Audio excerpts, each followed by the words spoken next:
How do you mean no more commission? Well, no one in Scotland can commission an idea. You know, if I went to BBC Scotland and I said, oh, I've got this great idea for a sitcom, I've got this brilliant idea for a drama, you know, no, there isn't one person in Scotland that can okay it unless it goes through London. Good morning and welcome to another edition of Full Scottish. What's happening today? Hello and welcome to the Full Scottish here on Broadcasting Scotland. Scotland is going to be an independent country. That need, that desire for independence is ever stronger than perhaps it was in 2014. So there's an obligation that we've got to give leadership to that campaign. That's what Nicola Sturgeon, as our First Minister, has been doing. My feeling about Boris Johnson is he can't be trusted on anything. That is now and forever will be known as the rape clause. I'm old enough to remember going into Europe in '73, and I remember how much of a razor's edge that was a balanced stone. And I think we made it by 53%, if I remember correctly, for going in. And ever since that time, England particularly has been pretty much schizophrenic, down the middle about whether it felt British or whether it felt European. And that schism, that crack has remained throughout English society ever since. Scotland means business. Scotland's voice won't be stilled, it won't be silenced, it has to be heard. About the work that's been done by Broadcasting Scotland in giving community activists, yes activists, Scottish activists a platform other than the traditional media outlets.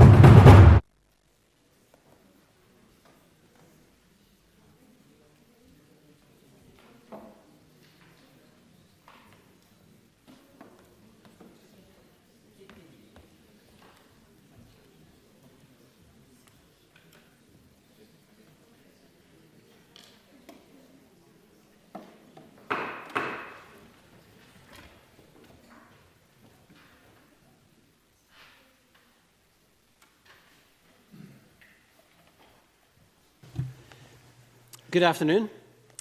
Our first item of business today is Time for Reflection, and our Time for Reflection leader today is the Right Reverend Colin Sinclair, who is the moderator of the General Assembly of the Church of Scotland.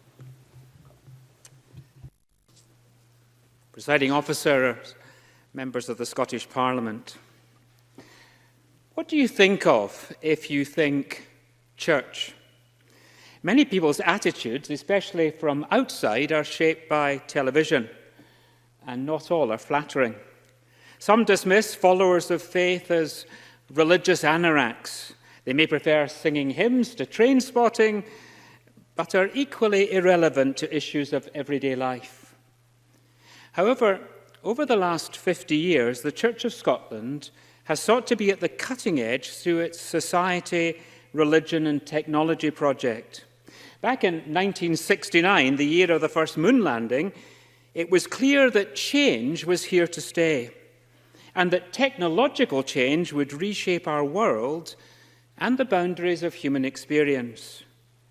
The Church, far from retreating, chose to address issues as they arose while anticipating the future. The SRT project brought together people from the worlds of theology, ethics and technology to help appreciate the complexity of the issues, the key questions, and the possible unintended consequences. The SRT was at the first UN conference on the environment in 1972, long before climate change dominated the headlines.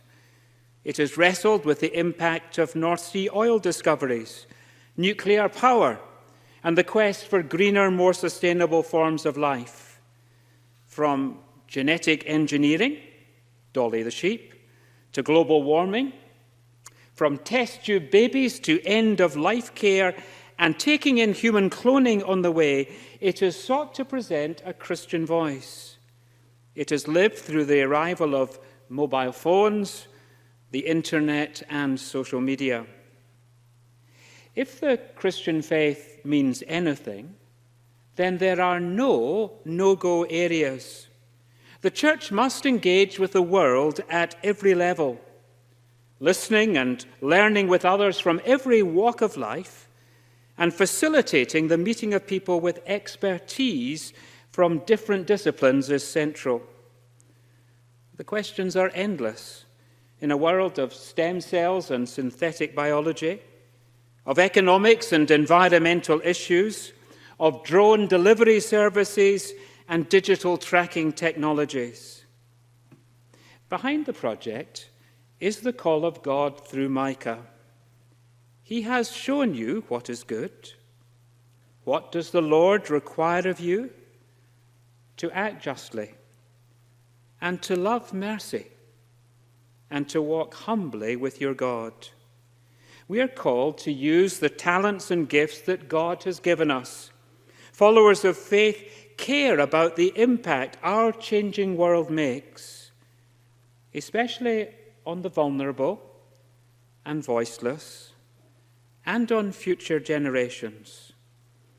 The SRT project, in its 50th year, helps us work that out.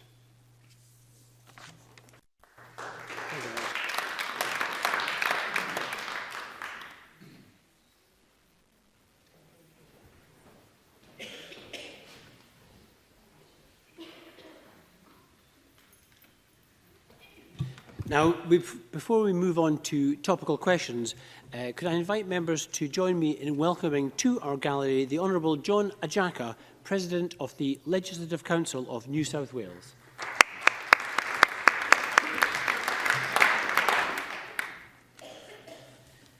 Thank you very much. Now we're going to turn to topical questions. We only have the one question today. Iain Gray.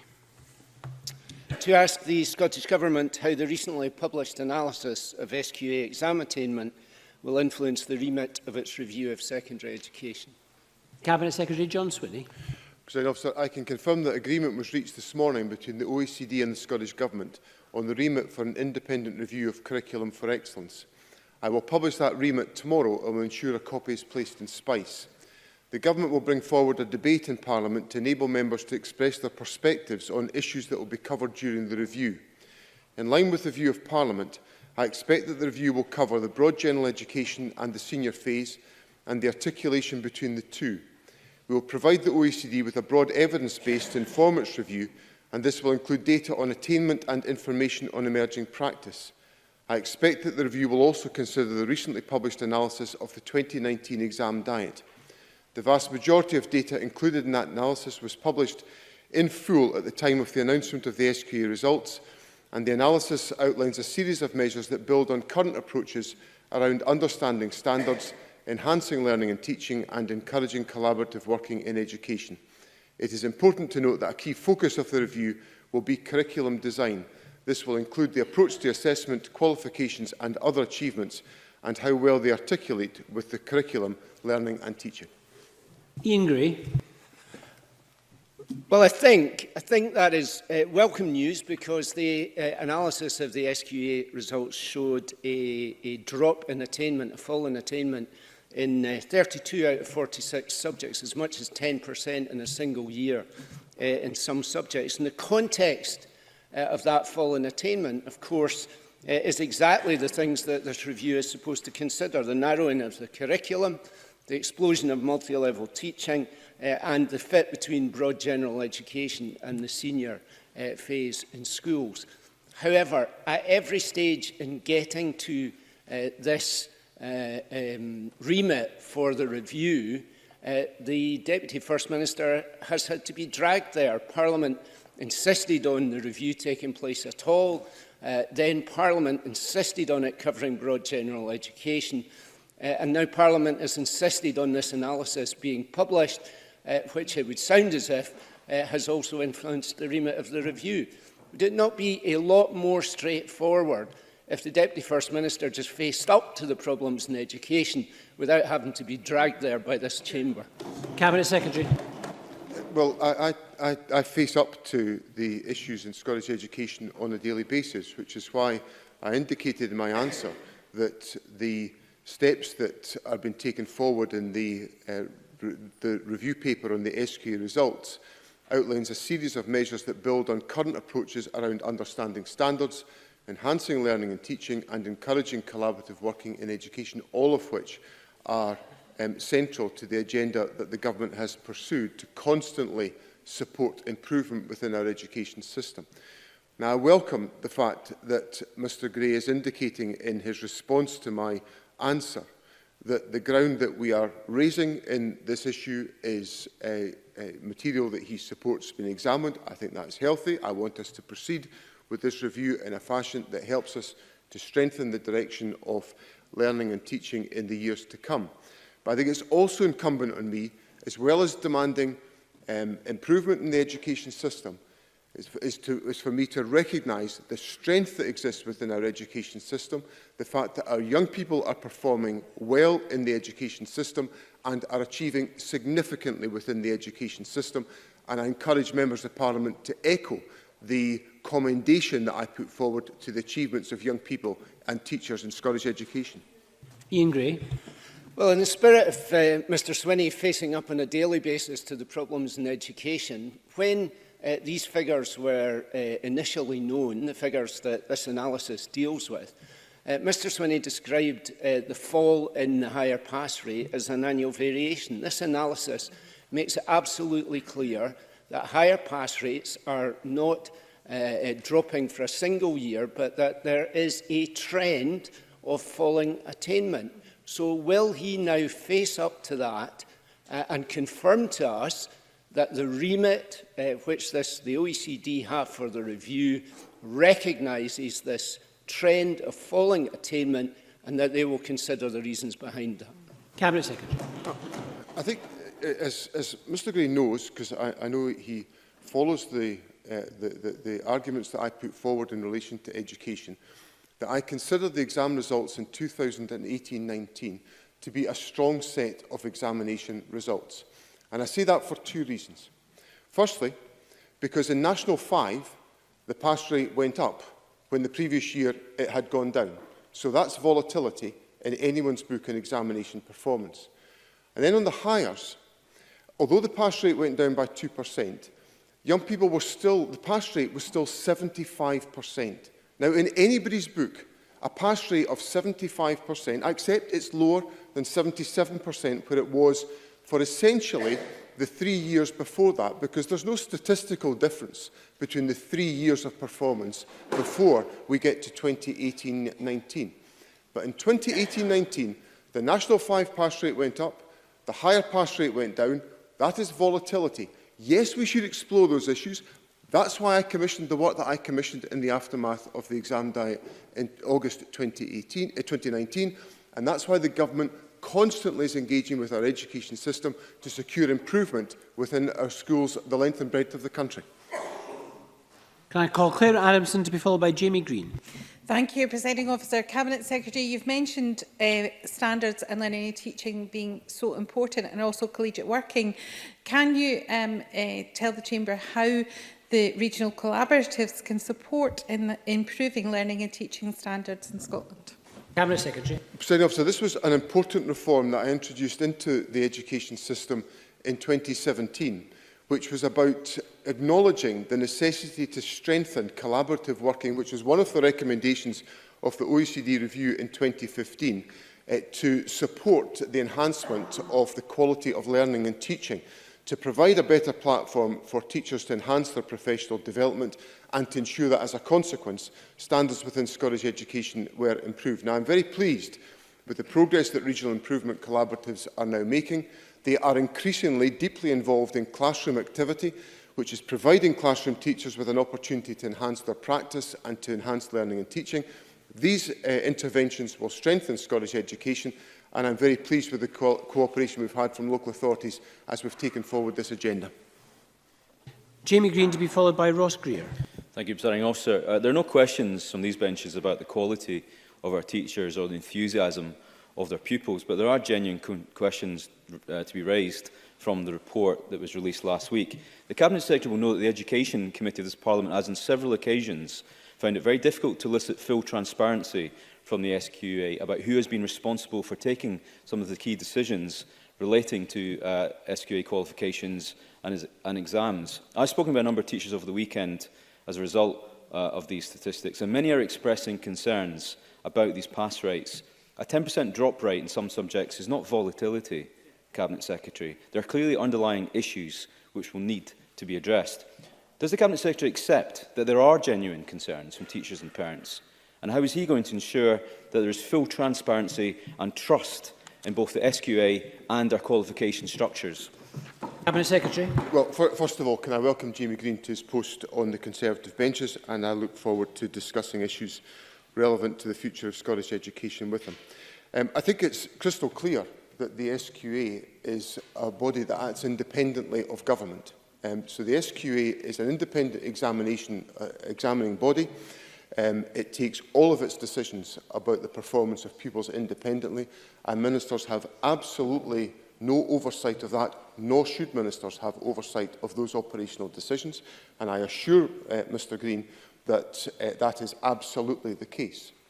When it comes to strategic decisions about the examination system, we of course listen to a wider body of opinion through the Curriculum and Assessment Board, which has broad membership, including the professional associations, Education Scotland, the SQA, and a variety of other stakeholders who will inform and engage on decisions. So, for example, the Curriculum and Assessment Board recently held a discussion on whether it would be appropriate in the National 4 qualification for there to be an examination applied at the end of that qualification. There was no unanimity in the Curriculum Assessment Board on that question, so the decision came to me, and I decided that there would be no examination at the end of the National 4 qualification. Now, that's a policy decision. It's a world away from the SQA deciding who passes or fails or whatever mark they get in an individual qualification. And I assure Mr Green of the importance of that being carried out independently. Finally, I listen very carefully to the views of teachers on an ongoing basis. One thing that Mr Green will come to find out about me is that I spend a lot of my time listening to individual teachers on the many visits I pay to schools and in the informal dialogue I have with teachers in a formal and an informal fashion. And I assure him of my constant attention to the issues that they raise with me. Ross Greer, to be followed by Beatrice Wishart. Thank you. The report released late last Thursday went into varying levels of detail by individual subject, with higher history, where the pass rate is declined by 10%, offered no suggestions as to why this might be the case, whereas with the small increase in the science pass rates, the suggestion was made that it may be down to the STEM strategy and greater emphasis on that. Therefore, can I ask the Deputy First Minister if subject-by-subject work to identify the specific problems within each area will be undertaken as part of the OECD review, and if not, who will lead that continuing work, because it's essential that we undertake this on a subject-by-subject basis? Cabinet Secretary. Well, Mr Greer, I suspect, will be familiar with the fact that on an annual basis, the SQA provide a subject-by-subject report on the performance of individual examinations. So some of the detail that he's raised, or the questions he's posed in relation to individual subjects, will be answered by those subject reports, which are published sometime after the conclusion of the examination diet. Obviously, in this exercise, I was looking in more detail at whether there were issues that we had to draw out, and we have, of course, drawn out some of those issues, and they're highlighted in the report which has been published, including a series of actions which are included within the body of the report, which talk about strengthening the understanding of standards, which I think will get to the heart of some of the issues that Mr Greer raises with me about individual subjects, because it is important, and we do get this feedback in certain qualifications, that there may not be the understanding of standards between what the SQA expects and examiners expect and what practitioners in schools are actually following. So there is obviously an area for further inquiry there, and that's part of the ongoing responsibilities of the SQA. Beatrice Wishart, to be followed by John Mason. Thank you, Presiding Officer. Analysis shows exam performance declining, efforts to close the attainment gap stalling, and teachers in need of much more support. The number of additional support needs teachers is at a record low, that despite pupil ASN identifications increasing by 68%. Can the Cabinet Secretary confirm that classroom support and specialists will be looked at by the OECD, given their value in attainment? But before I answer that question, I have to correct the point that Beatrice Bishop makes about attainment falling, because attainment is not falling. Young people are acquiring more qualifications today in terms of the number of young people who are securing one or more passes at SCQF level 4, 5 or 6 than in 2009-10 and in many circumstances before that. So in the data that we published this morning, for example, and if I can quote this to Parliament today, if the Presiding Officer will allow me to get to the appropriate chart, which is currently escaping me, Presiding Officer. But what it shows since 2009-10 is an increase at SCQF level 4, SCQF level 5 and SCQF level 6. So that's the facts of the performance of attainment. Yes, there will be annual volatility, but in the comparison to 2009-10, attainment is up. In relation to the point on additional support needs, additional support for learning, Beatrice Bishop will be aware that I commissioned Angela Morgan to explore these issues on the Government's behalf. I saw Angela Morgan last week for an update on the work that she has undertaken. She's carried out an extensive exercise in this respect, and I expect to receive her report shortly, which of course will be published and can be the subject of debate in Parliament.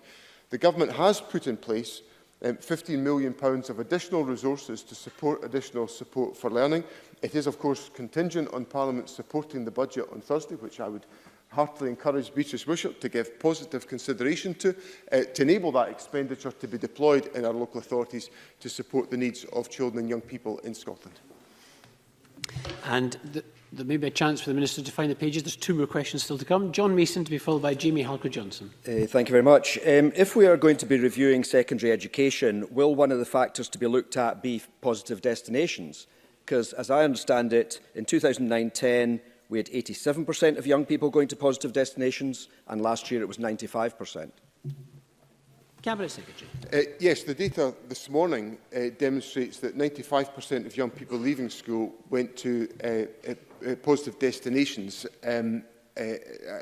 after leaving school. So these are significant improvements in the performance of the education system. There's also very encouraging performance about young people leaving school to go on to higher and further education, which of course is one of the articulation principles of Curriculum for Excellence, to enable young people to then be able to move on to further educational opportunities. So the positive destination information is critical for monitoring and analysing the journeys of young people through the education system and to enable them to acquire all of the capacities and capabilities that we want them to have to enable them to navigate the modern world.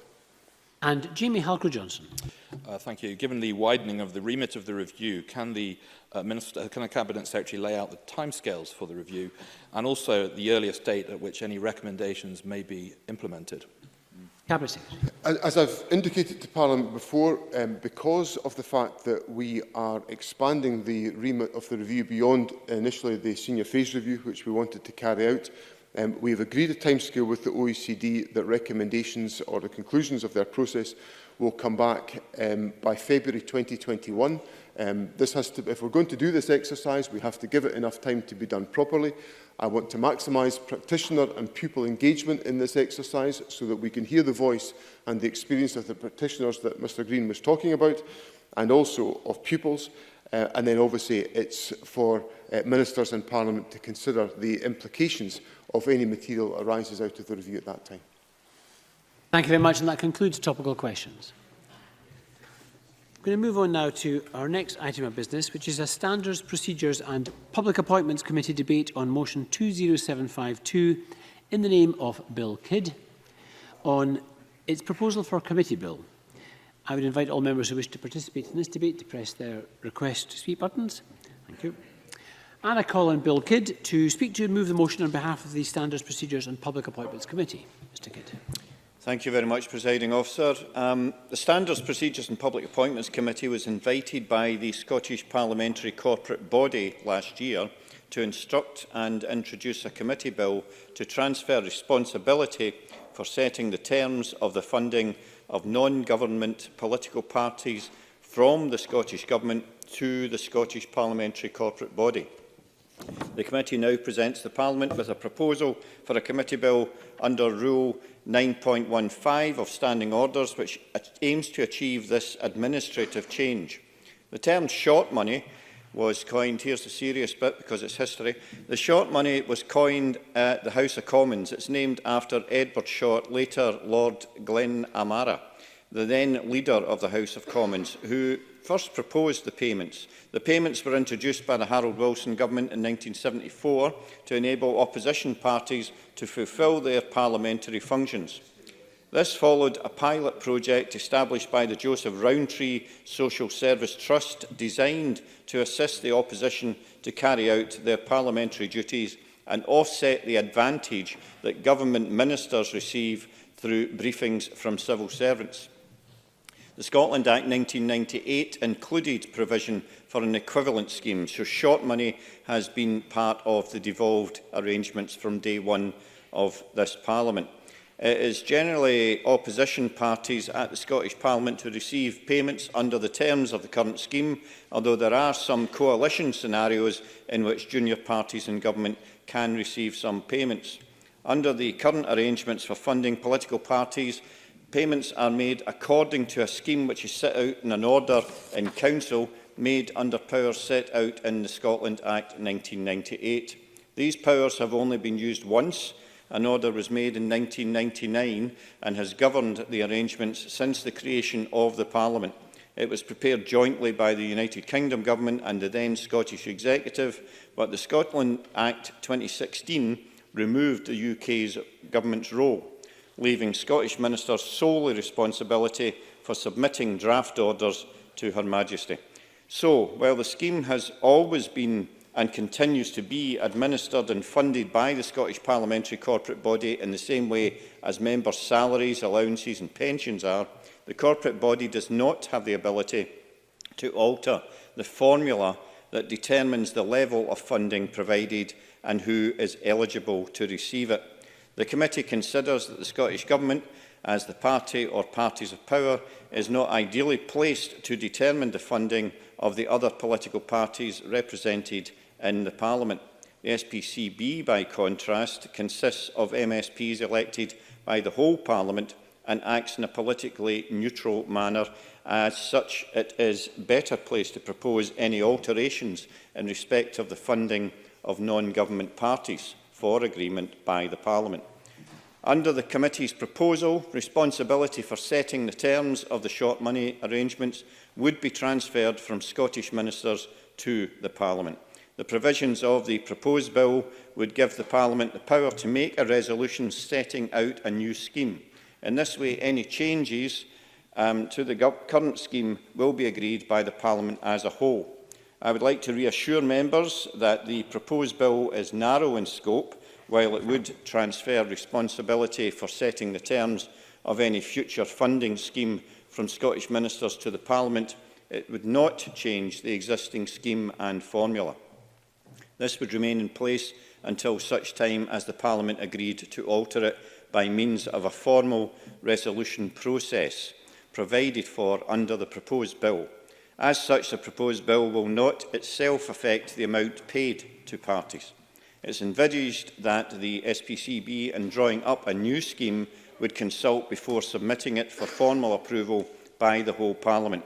In this way, any alteration to the amount of support available to eligible parties or any change to the rules on eligibility would be determined by all MSPs. In drawing up plans to introduce this bill, the committee consulted with MSPs, political parties, the Parliamentary Bureau, the Scottish Government and the Electoral Commission. The responses published on the committee's webpage were supportive of the policy.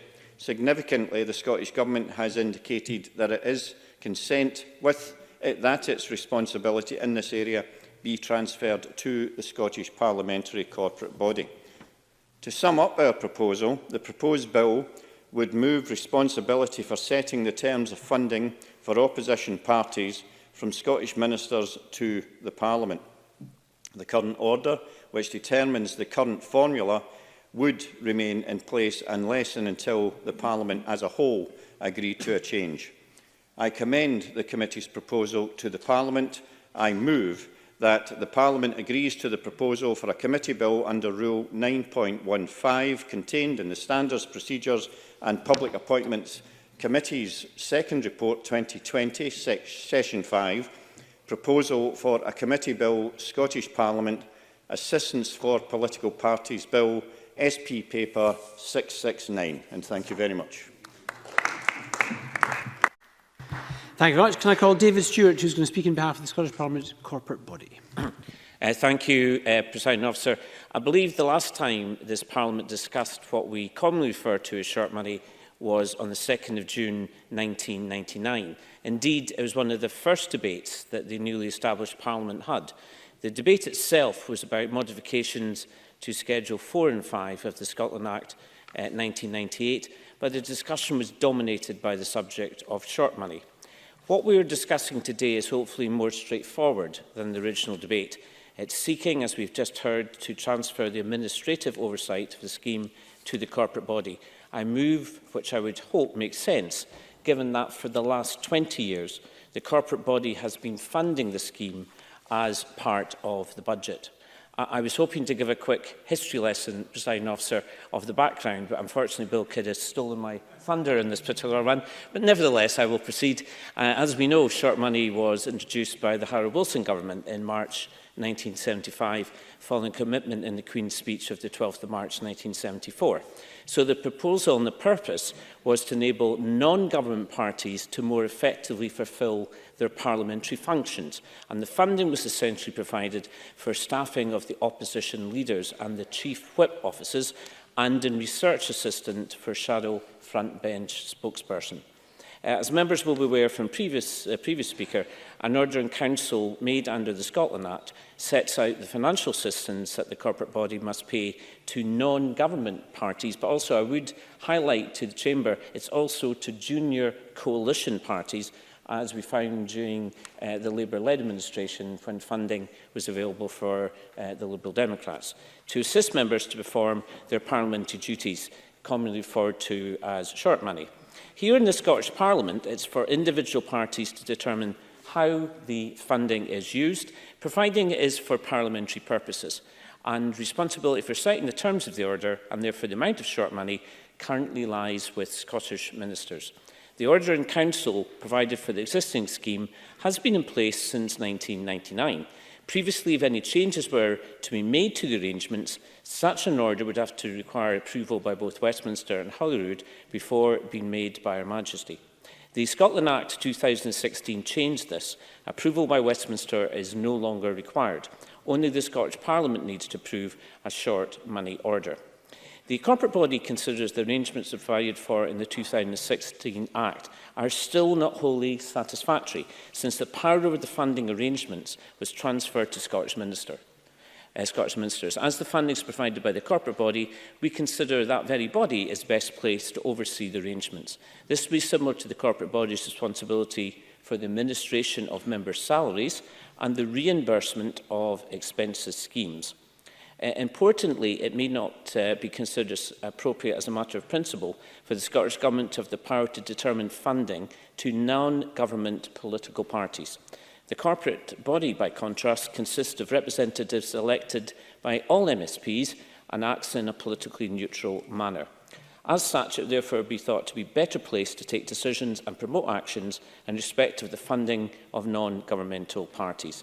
The proposal, therefore, is that instead of Scottish ministers having control, the corporate body should be able to regulate the short money provisions. So I'm very grateful to the Standards, Procedures and Public Appointments Committee for the work it's already undertaken in this matter, and I'm pleased that they agree that such a change should be made to the existing arrangements. It's important to stress, though, that the corporate body sees this bill as very narrow change to the control of the regime and not to the regime itself. And I hope members agree that the corporate body has a proven track record in the administration of similar issues. The corporate body oversees the reimbursement of the members' expenses scheme, and it's to the credit of both the Allowance Office and members themselves that we have not seen some of the issues that have impacted other legislatures. Similarly, the corporate body operates the member salary scheme, and with Parliament's support, we have overseen measures to detach ourselves from other Parliament's arrangements and establish our own. So over the last 20 years, the corporate body has provided the funding for the short money scheme. And the funding is based on a formula, and the amount is currently set at £8,700 per member of the qualifying party group. In terms of accountability, at the end of each year, all parties in receipt of funding are required to provide an audit certificate, which are published annually on the Parliament's website, confirming the amount spent has been for parliamentary purposes. I'm pleased to say that this has been the case. And I know that members consider there should be changes made to the existing funding arrangements. The scope of the bill, however, is solely to make provision for the oversight of the scheme to be determined in the future by the corporate body. I hope you agree that what is proposed is sensible and the corporate body already funds the scheme and, importantly, is politically neutral in these matters, and I hope members support the bill. Thank you very much, and I call on Graham Day to open for the Scottish Government. Presiding Officer, I very much welcome the opportunity to take part in this debate, although, to the relief of members, I suspect I propose to keep my contribution to it relatively short, not least of all because I doubt there's much, if anything, we'll disagree on this afternoon. As we've heard, the committee's report sets out the terms of a proposed committee bill to replace Section 97 of the Scotland Act 1998 regarding the financial assistance to non-government party groups in the Parliament, commonly known, as we've heard, as short money. The Government's position has always been that it is for the Parliament to take the lead on matters relevant to its own operation, a position I'm pleased to say was reinforced by the statutory framework provided for in the Scotland Act 2016.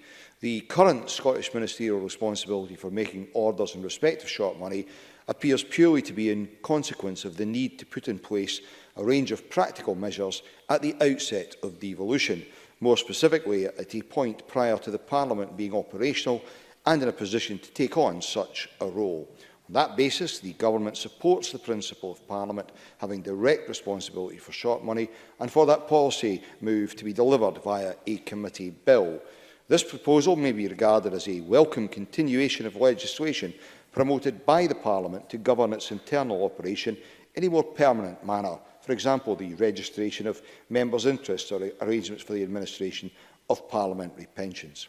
As the convener has set out, the aim of the proposed bill is simply to transfer statutory responsibility for setting the arrangements for short money from Scottish ministers to the Parliament's corporate body. I note that the bill being promoted by the committee is admirably brief. It sets out a clean and simple statutory framework, which is also to be commended. Members will no doubt be aware that this funding is already provided from the corporate body's budget. The corporate body is therefore arguably best placed to oversee any future arrangements. Indeed, such a move places short money on a similar footing with the administration of member salaries and allowances scheme. I note that the bill does not seek to affect the amount paid to parties, make changes to the existing scheme or alter the formula which is applied for disbursement of funds, but rather it provides for the amounts paid to parties to in future be determined by resolution of the Parliament as a whole. That seems to me to be an entirely sensible basis upon which to proceed. It would enable the Parliament to set its own timetable for any future review of short money or to assess the merits of any specific reform proposal. Finally, I note, as we've heard, that the current order will remain in force until the first resolution is made under the new framework. Presiding Officer, the committee recommends that the Parliament agree to the proposal to introduce a committee bill. The Government, in turn, supports the general principles of the bill, and I look forward to hearing the views of other members. Presiding Officer. Thank you very much, Minister. Can I call on Jamie Halker-Johnson to open for the Conservatives? Thank you, Presiding Officer. My thanks go to the SPPA's committee's clerking team for their continued work over this proposed bill. It's a relatively straightforward proposal. I'll not take too much of the Chamber's time up on it. In essence, it moves the payment of financial assistance, short money, from the responsibility of Scottish ministers to the responsibility of this Parliament's corporate body. Recent actions in the Chamber notwithstanding, the corporate body is a non-partisan body that acts in the wider interest of the Parliament as an institution, and it's right and more fitting that the corporate body takes on this responsibility. As the convener, Bill Kidd, has referred to, short money has a surprisingly brief history in British parliamentary politics dating back to only the mid-70s. It, of course, provides support for political parties to fulfil parliamentary duties in support of MSPs. In that context, it has a significant role to play in our parliamentary democracy. In reality, the funds are already paid from the corporate body's budget. Similarly, the corporate body already holds responsibility for other funding arrangements that relate to members' salaries, expenses, and so on. This is not only controversial, but I'm sure there will be a broad consensus that this is sensible. The Scottish Government, at an earlier stage in June last year, indicated its support for moving responsibility for financial assistance over to the SPCB. While there may be differing views about the role of financial assistance for political parties, there are no other changes proposed as part of this process.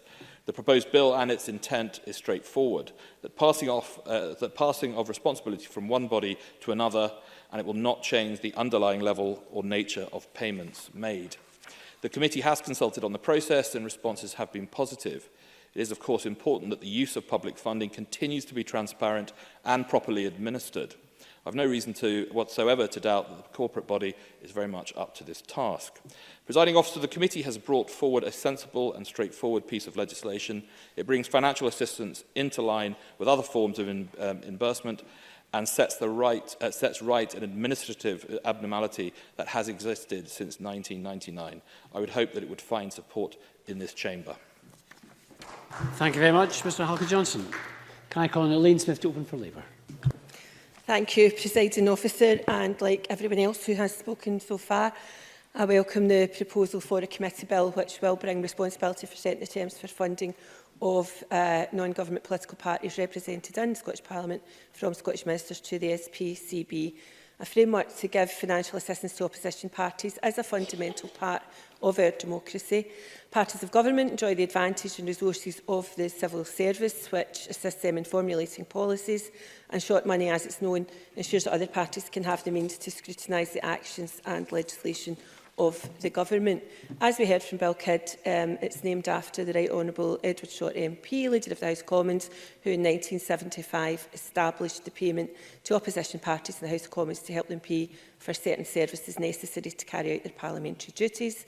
Today, it goes towards paying research staff and helping party leaders, chief whips, front benchers to do their job. And fortunately, the name short money doesn't indicate the amount of money that is to be given to the parties, although some may disagree, of course. In other words, it helps towards levelling the playing field between the main party of government, which calls in its army of professional researchers and administrators from the civil service to assist them, and the opposition parties who must employ their own staff to assist in holding the government to account. The bill being proposed by the committee is simply about transferring responsibility for setting the terms of financial assistance from Scottish ministers to the SPCB, and as proposed, it will not seek to make changes to the existing scheme and the formula of disbursement of funds, and it will not in itself affect the amount of money paid to parties, but it will give the power to Parliament to make any necessary or desirable changes that Parliament decides to make in the future. It's timely and appropriate, I think, to give total control of the regime to the corporate body, and this brings it into line with the powers the SPCB already has, as David Stewart mentioned, for members' salaries and expenses. It really doesn't make sense that the money is provided by the SPCB from its budget, but the order-making power has been left solely with Scottish ministers. By replacing Section 97 of the Scotland Act 1998, we would bring not only the administration of the power to change the short money, and we would bring not only the administration, but the power to change the short money into the hands of the Parliament, if Parliament so desired.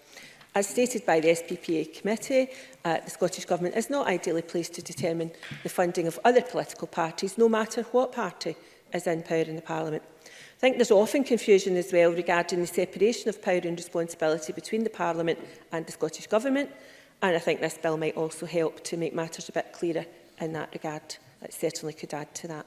I'm satisfied that, having consulted the Scottish Parliament's Parliamentary Bureau, the Scottish Government and the Electoral Commission, who've all responded favourably to the changes, that we can be confident that this will be a change in the interest of better democracy and possibly an even fairer settlement in the future for the non-government parties sitting within the Scottish Parliament. So on behalf of the Scottish Labour Party, I'm happy to support a committee bill in this regard. Thank you.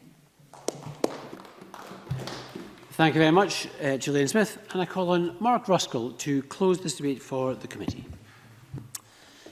Thank you, Presiding Officer. I'm very happy to close this debate as Deputy Convener of the SPPA Committee. It's certainly been a very busy time for this committee, with both the Franchise and Elections bills to deal with, on top of our more regular responsibilities. And now, of course, what I gather is the first committee bill of this session that we're proposing. And can I join other members in also thanking the clerks for their support.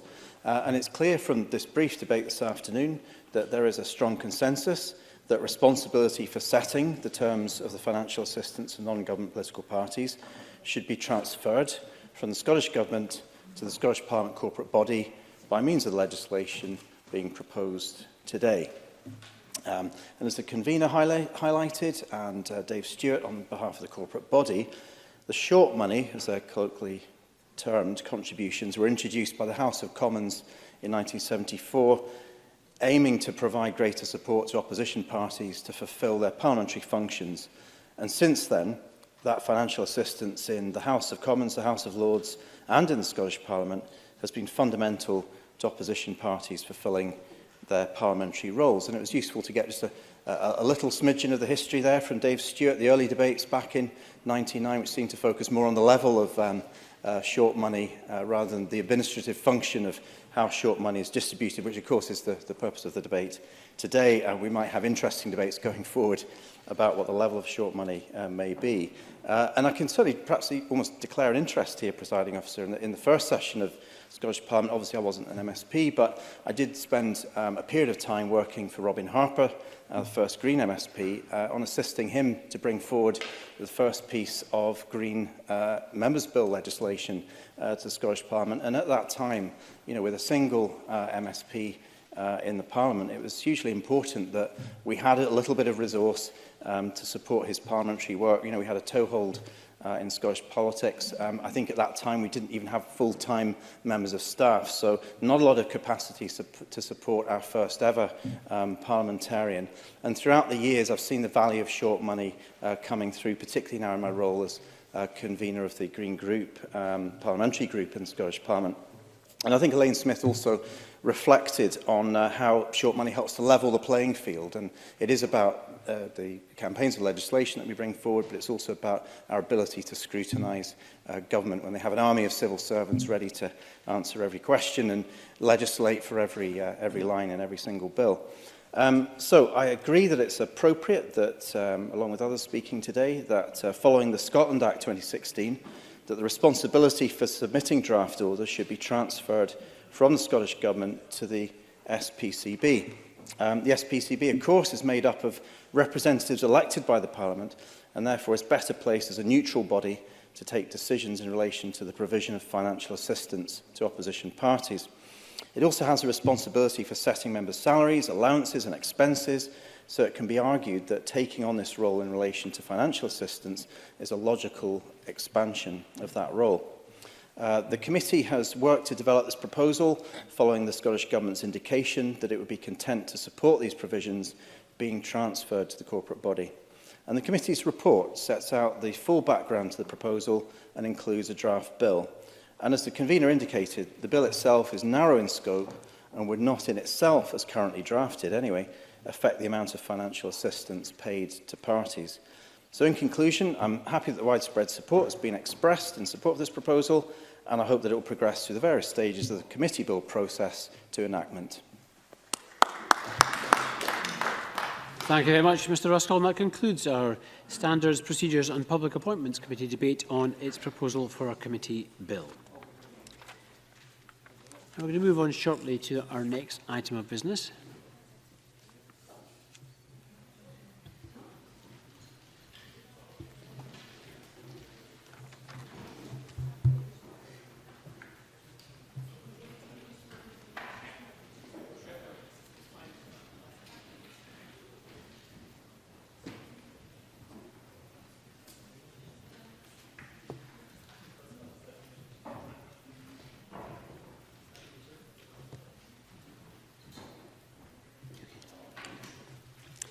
So our next item of business is a Stage 1 debate on motion 20756 in the name of Monica Lennon on the Period Products Free Provision Scotland Bill.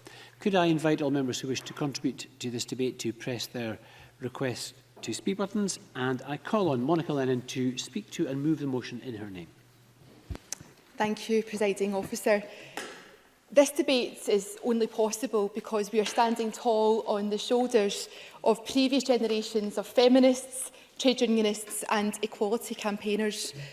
Because of them and today's activists, we have the chance to pass pioneering legislation on free universal access to period products.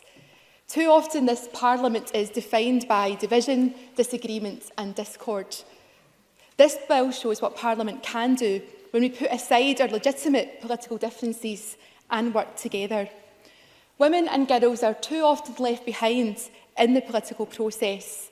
This is a chance to put them first and do something that is truly groundbreaking on gender equality.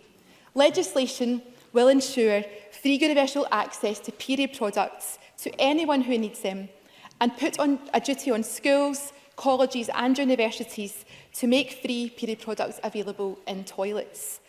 Menstruation is normal. Free universal access to tampons, pads and reusable options should be normal too. Period dignity for all isn't radical or extreme. It's simply the right thing to do. Evidence shows that 1 in 5 women across the UK will face a struggle to access period products at some point in their life. And the public consultation on my bill attracted 96% support for the proposal. I'm proud to have played a part in the introduction of free period products in this Parliament. MSPs, staff and visitors to Holyrood benefit from this and don't have to worry about being caught short. The public want period equality too. And today, campaigners held a rally outside Parliament asking MSPs to vote for this bill. Grassroots campaigning has sparked a culture-changing movement. We see this with the trailblazing group On the Ball, which has persuaded football clubs to put free period products in their toilets.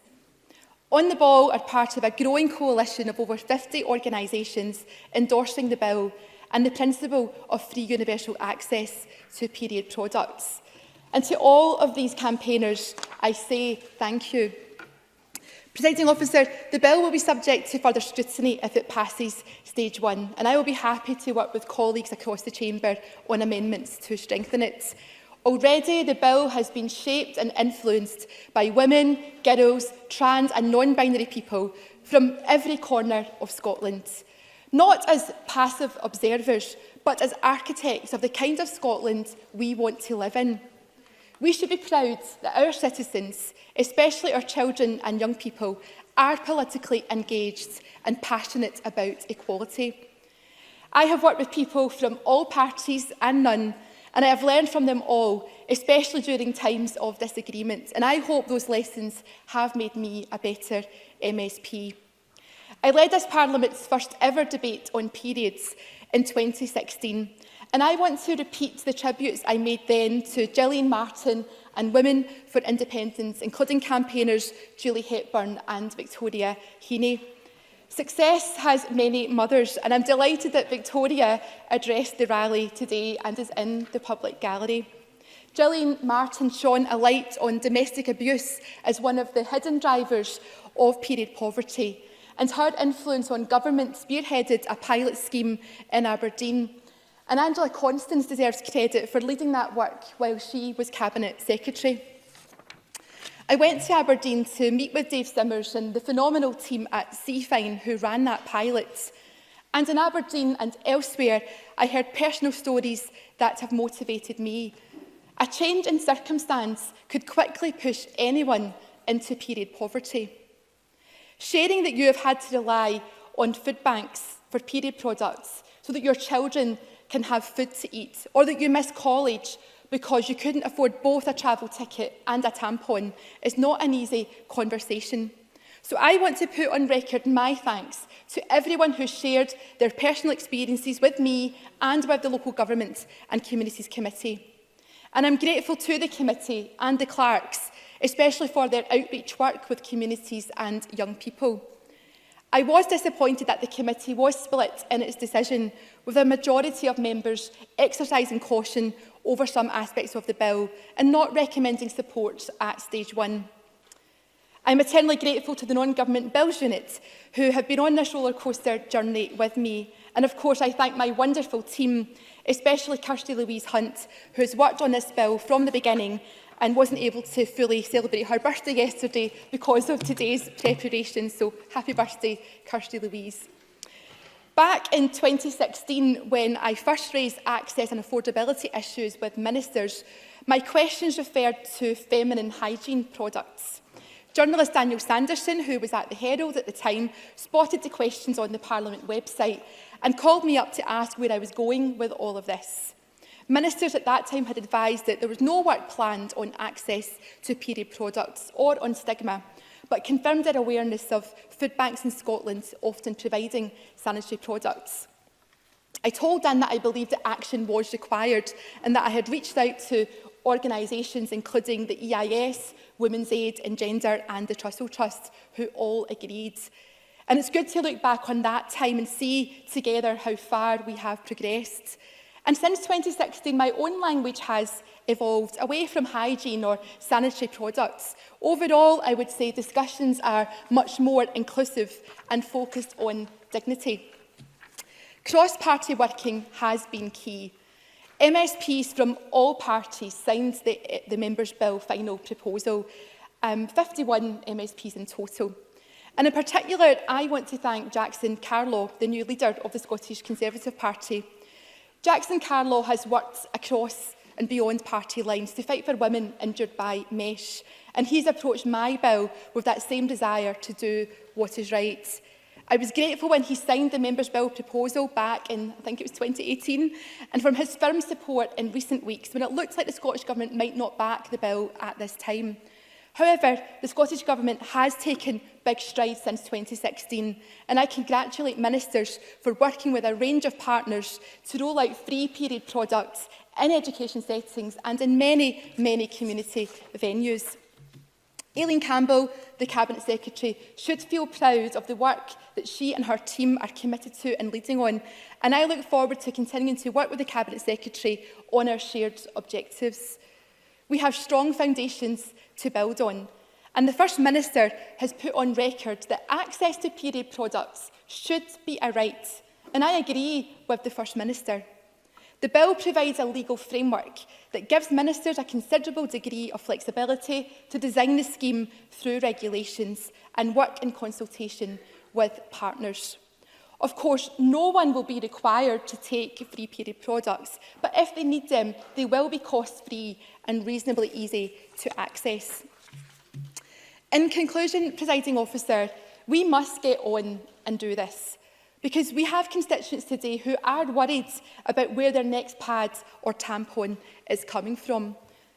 Now, I firmly believe that Scotland can be proud of our actions so far, and our intentions mark us out as a global leader on period equality.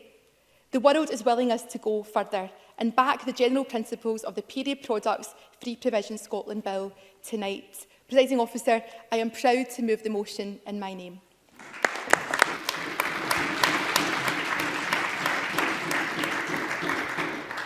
Thank you very much. And I call on James Dornan to open for the committee.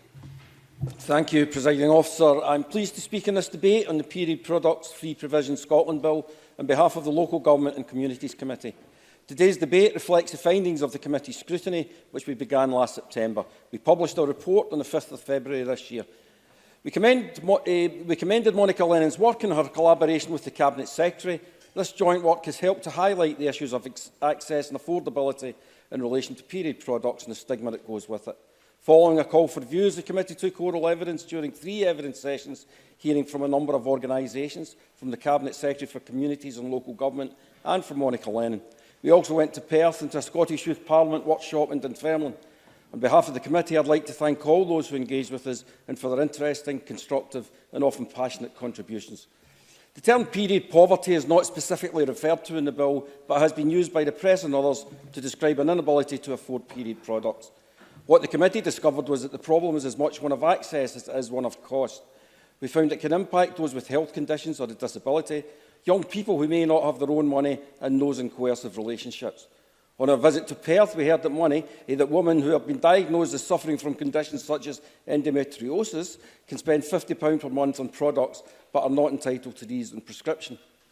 We learned too that there's still a lot of stigma and embarrassment around periods, particularly for girls in school and for women working in male-dominated workplaces. Witnesses told us how important education and campaigns that raise awareness are to try to combat this. Many witnesses also promoted a move away from the term period poverty, which they thought created more stigma. They preferred the term period dignity instead. The Period Products Bill has the principle of universality at its core and would create, if it becomes law, a universal right of access to products.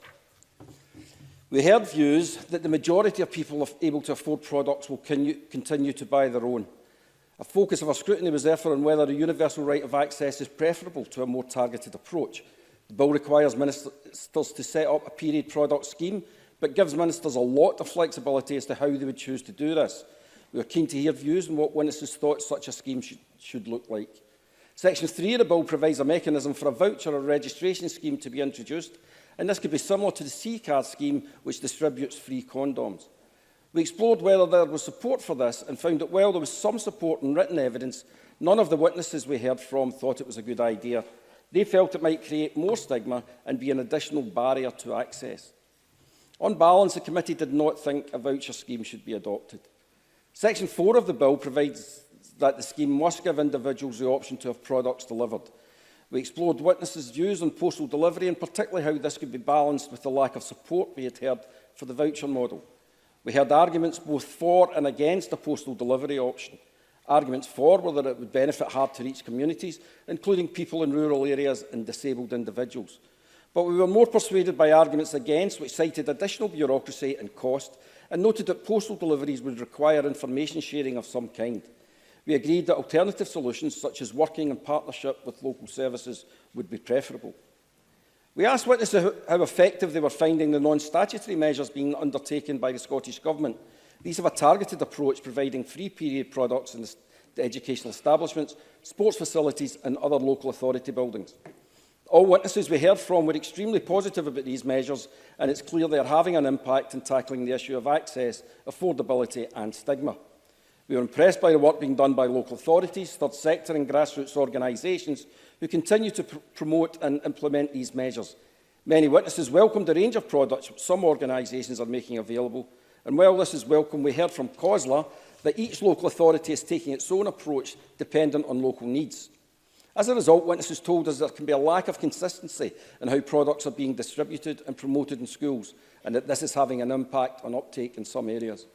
We understand that measures are in their early stages and full evaluation is still to be done, but our scrutiny also highlighted concerns in some areas of products being of poor quality, there being a lack of availability of products during holidays, and that some people are still missing out.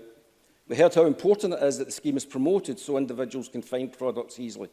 Many witnesses suggested that providing reusable products could provide more long-term, cost-effective and sustainable options whilst recognising the greater upfront costs.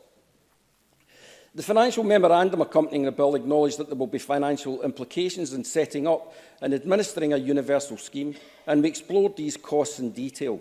While the financial memorandum estimated that annual costs for a universal scheme would not be more than £9.7 million, which the Scottish Government has already committed to, we heard from the Cabinet Secretary that a more realistic estimate is £24.1 million. This figure was reached using a higher product cost based on data received from local authorities who are implementing the current scheme. The majority of the committee felt that not enough clarity was available on why there is such a difference between the figures. Presiding Officer, the committee acknowledges that affording and accessing products is still an issue for some in Scotland, and we will follow with interest how the Scottish Government addresses the issues that we have raised in our report. The committee is unanimous in our support for the intentions of the bill.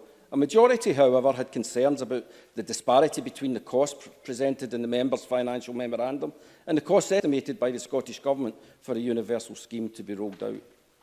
The majority of the committee considered that more work to clarify these final costs is needed. The majority of the committee were also concerned that the flexibility Ms Lennon allowed for in the bill for ministers to devise a scheme meant a great deal of uncertainty as to how Ms Lennon saw the bill being put into practice. It was clear the majority of the committee saw that considerably more work is required before the bill was fit for purpose. It's also clear, given public pronouncements from parties across this chamber, that today this bill will pass through stage 1. However, having sat through the evidence as convener, having heard Ms Lennon's questioning of witnesses and her answers to our questions at committee, along with the lack of detail on finance and practical suggestions on how the admirable purpose of this legislation could be reached, I have no doubt that this bill will need to be the subject of a considerable number of amendments to make it anything like workable. The truth is, I was surprised to see a member's bill with such lack of detail and clarity in front of my committee. I've certainly never seen one like this before. When this bill passes through stage 1 this evening, and it will, I look forward to the sizeable challenge of trying to make this a workable piece of legislation at stage 2. I'm just about to come to close. But no, I will take an intervention if I've got time. Yes, I can give you the time. Yes. Neil Finlay. How did the member feel when Murdo Fraser's bill in its entirety, without going through any consultation, got included in the bill that included the parking legislation? Well, I think that given that I'm speaking as convener of Local Government Communities Committee and we're talking about this bill, that maybe I should just concentrate on this instead of you putting in red herrings, Mr Finlay. Presiding officer, I am proud of the report the Local Government and Communities Committee produced. It is honest, well produced and absent of all political bias. And it's for this reason that tonight I will be abstaining at stage 1.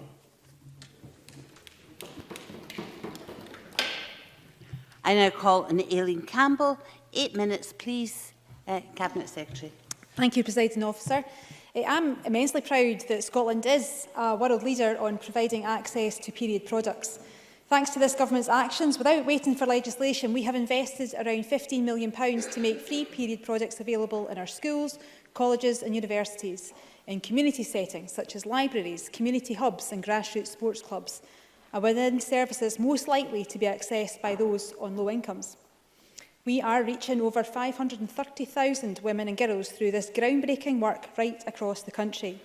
That's roughly a third of those in Scotland who menstruate, who now have access to these products for free thanks to our action. Alongside this, free products are increasingly being made available by public bodies, including this Parliament, which was one of the first to take action, and also the private sector, with football clubs, pubs and construction companies making products available for staff and visitors. That is set to increase, and this momentum should be welcomed as an outcome we can all be very proud of, and one that we will acknowledge through introducing period-friendly certification. We're also working in partnership with FareShare to ensure even wider availability, specifically for those on low incomes. Our £1 million investment in the past 2 years has allowed FareShare to buy products to distribute through over 800 partners, and is also supporting community development workers in FareShare's 4 hubs to work with grassroots organisations to break down barriers and address stigma and embarrassment. Access to free period products through FareShare and its partners is through a variety of routes, including food banks, support groups, advice centres, family centres, hospices and care homes. And I heard how valuable this service was when I visited one of FareShare's hubs last year. One beneficiary said that getting free products has been a godsend and a weight off financially when we are already struggling on benefits. This comment clearly highlights that many of the people we are supporting are in need because of austerity and benefit cuts introduced by Westminster Tory government. And that once again, the Scottish Government is having to step in to support those families as poverty makes it difficult for them to meet their basic needs. And this is one of many measures we are taking to mitigate these cuts, including investing £110 million in the next financial year to protect people from those cuts. We've also supported local authorities with provision of products that they have been able to decide where to place products based on local knowledge and local need. One local authority identified locations in which to provide access to free products, including libraries, community centres, leisure centres and churches, with each partner receiving a box containing products, a poster with financial support information and a digital code for restocking. In another authority, products have been placed in a range of places where there is high footfall, but also in locations likely to be accessed by those who may need it most, including the Jobs Centre and places that host community fridges. And one of the concerns I raised with the committee was that we needed to ensure the flexibility we have given to local authorities is maintained so that the delivery of local provision is right for each community. And that is one of the three major concerns I have continued to highlight with the current legislation. The other is cost, and the actual design of a scheme to deliver on the proposed right is also of concern. Many who support the principle of legislation are strongly opposed to the preliminary procedure for delivery proposed in the bill. Despite that, no alternative suggestion for a different delivery route for the national scheme mandated in the bill has been proposed. Extensive work carried out by the Scottish Government officials over the past 2 years would suggest that it's because it's almost impossible to devise one that isn't overly bureaucratic and isn't overly costly. And it is that the proposed costs have been significantly underestimated that is my third main area of concern. Now, as I outlined to the committee, the Scottish Government's best estimate for delivery of a universal scheme, as proposed in the bill as introduced, was an annual cost of £24 million, over 2.5 times the cost estimated in the bill's financial memorandum.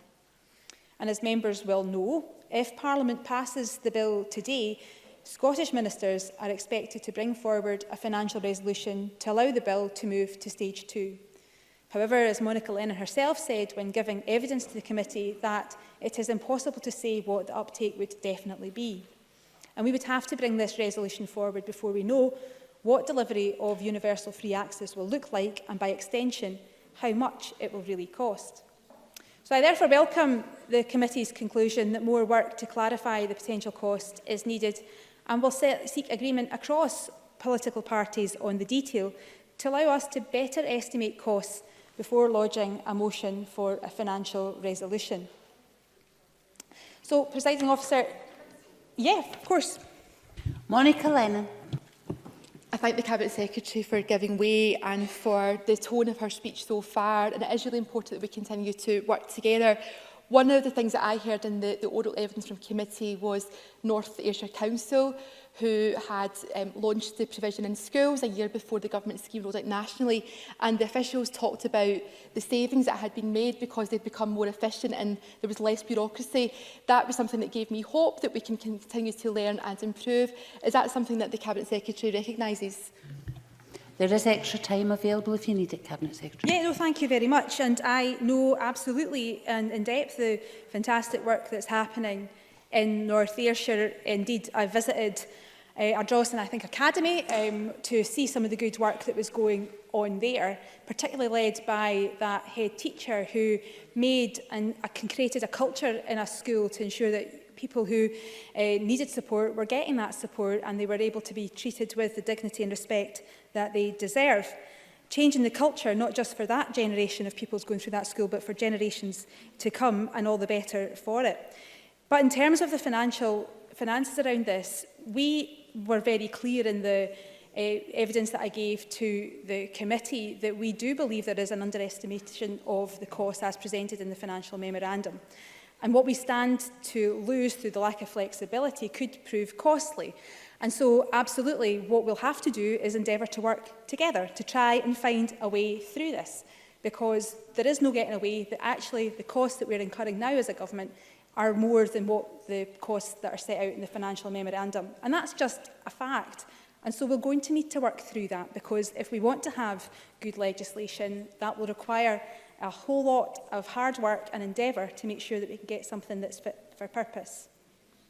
So, as I want to draw my remarks to a close, I'll close by saying that it is clear that as a Parliament, we are collectively, across the political parties, committed to ensuring that everyone who needs to access period products can do so. And that's something we should always remind ourselves. We have made huge progress in the past few years, and while we know that delivery of our policies is still in the relatively early stages, we are clearly seeing a change in culture.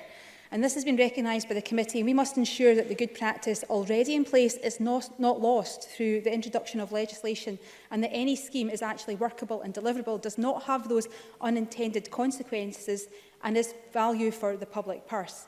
So I do want to conclude by thanking sincerely Monica Lennon and the wider stakeholders that have been so visible in this campaign for the work that has culminated in the introduction of this bill. But I also want to thank the work of the Local Government and Communities Committee for their careful consideration of the bill as well. The committee and the Scottish Government have made clear the concerns, and I have made clear that legislation could slow our progress and could prove costly. So, in the spirit of this debate, in pursuit of good legislation, Parliament will now need to pull out all the stops and work hard collectively, collaboratively on this bill for it to achieve everything that I think we across the Chamber want it to, and help promote and enable our country to emerge through this, to continue to set an example that the world wants to learn to follow. So I'm proud of the work that we've made so far. I want, though, that to be protected, and I want to make sure that we can do so by working together across the parliamentary chamber, so that we can have a bill that all of Parliament can be proud of, and that we can secure the legacy for generations to come. I now call Graham Simpson for around 7 minutes, please. Thank you, Presiding Officer. And can I associate myself with the words of Iain Campbell? I agreed with every single word, well, most of what she said, actually. Not quite everything. I've got to congratulate Monica Lennon for her work on this, for her tireless tweeting, and for managing to persuade all parties to go against the committee's recommendation that this bill should go no further. I've known Monica for a long time. Feels that way, probably for both of us. We were both councillors in South Lanarkshire, and she was as quiet as a mouse then. But now, well, I've treated this bill as I treat any bill, with an open mind and a great deal of diligence about what's in front of us. And what looked to be fairly straightforward has proved to be anything but. I've swayed between thinking the bill had some legs in it to thinking it should go no further and was not required. And I still remain to be convinced about it, but my party leader, Jackson Carlaw, mentioned previously, was ambushed on Facebook. So here we are. I've been informed of the error of my ways. If only I'd briefed him in advance. It would be easy to say that because of what Parliament is about to do, then we might as well rip up the committee's report, that we might as well not have bothered to take any evidence to do any work. But Parliament's quite entitled to disagree with the committee's conclusions, and there's been great value to our work on this. I've certainly found the whole thing educational. I represented the committee at a meeting with the Scottish Youth Parliament in Dunfermline, and I thank all of those who attended for their keen interest in the bill. And 3 of us also met groups in Perth, and that led to one of our recommendations, which I'll come on to. Now to the bill itself. It's an act of the Scottish Parliament to secure the provision throughout Scotland of free period products, and Part 1 says everyone in Scotland who needs to use period products has the right under this part to obtain them free of charge. Now there are loads of questions that arise from those opening lines alone. How? At what cost? Why everyone? Where? What products? What quality? And after that, the bill really starts to unravel. My big concern was picked up in the committee's report when it described the bill as legislation that would impose a duty on as yet unidentified public bodies which would have a cost but would not compel the Scottish Government to fund it should it choose not to. In other words, saddling bodies like councils with spending that may or may not be covered by the government. And that could be bordering on irresponsible when councils are making cuts in core services. The bill requires the government to draw up a scheme to implement this universal provision, but it would only apply to the public sector. Now, to be fair to the government, they've pretty much done this already without the need for legislation, and it's surely only fair to see how it works. Monica Lennon was not happy with this, though. The other concern for the committee was that we have no idea at all what any of this would cost. There's a huge disparity between what Monica Lennon said and figures, ludicrous figures actually, quoted by the government. Alec Rowley. Given we do not agree. I certainly know as an MSP that across the country people have been writing to MSPs, certainly have been contacting myself, saying they want to see this happen, that it is absolutely unacceptable. And somebody said to me recently, if it was men that needed these sanitary products, they would have been free years ago. So there is, within the country, there is real support for this bill. Have we not got a responsibility in here, all MSPs, to try and work our way forward, not just to approve this at stage 1, but make sure that this becomes legislation and that Scotland leads the way across the world? Graham Simpson. Excuse me, Mr Simpson. Excuse me. Can I say to those in the public gallery, please do not show appreciation or otherwise to any of the proceedings of this Parliament. Thank you very much. Graham Simpson. Thank you, Presiding Officer. Nobody, I would say to Alex Rowley, nobody in this Parliament is disagreeing with what Monica Lennon is trying to achieve here. The question is this the right way? And there are legitimate questions that the committee asked, and that's what the committee's job is to do. That's what our job will be to do at stage 2. That's what we are here to do. I did my own unscientific research into costs, asking family members about their usage of period products and checking the costs in supermarkets. And it was clear to me that tampons and pads are not expensive. They're extremely affordable to most women. You could quite easily get your monthly supply for under £5, although I fully accept that everyone is different and will have varying needs. And Monica Lennon herself accepted that most women can afford the products they need. So if that's the case, then you'd be entitled to ask why we need a universal scheme. But when 3 of us I'm coming on to an important bit. When 3 of us visited Perth, I had my eyes opened. I asked what people were paying every month. And one very impressive young lady who suffers from endometriosis told me she pays £50 a month. And it struck me that if you suffer from a medical condition that makes you bleed a lot, then there's an argument that you should be able to get the products you need on prescription. And the committee accepted that. And I'm delighted the government's now looking at how that might be implemented. That would be supplying period products to those in most need. I also asked through the committee if there was legislation about providing toilet paper. The Workplace Health, Safety and Welfare Regulations 1992 says that in workplace toilets, toilet paper should be provided, and in women's toilets, there should also be the suitable means for the disposal of sanitary dressings. It seems to me that a simple tweak to this regulation could add in the requirement to supply sanitary products in women's toilets too. That would be in all workplace toilets. And we've asked colleagues in Westminster to look at this, and I would encourage Scottish ministers to take it up with them as well, or look to see if it can be done here. I will take an intervention if I can get time back. Yes, I can give you extra time. Monica Lennon. I'm grateful to Graham Simpson for giving way, and I thank him for his contributions and his work on the committee.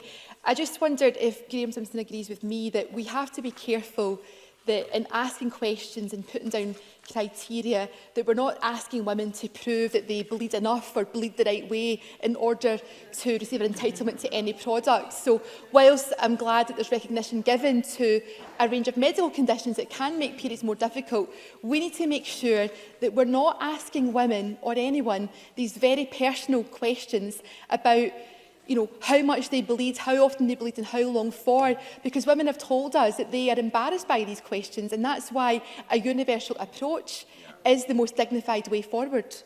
Graham Simpson. Well, I think surely one of the things to come out of this debate is that people shouldn't be embarrassed about talking about these issues. And if women have a particular medical condition, which endometriosis is, then surely that should be tackled medically. If they need products, then that should be available on prescription. It's quite absurd to me that somebody should have to be forking out £50 a month and not have that covered by prescription. No, I'm almost finished. So as we head to stage 2, I would just say to Monica Lennon, the committee has got a huge job to do. We need to work with her.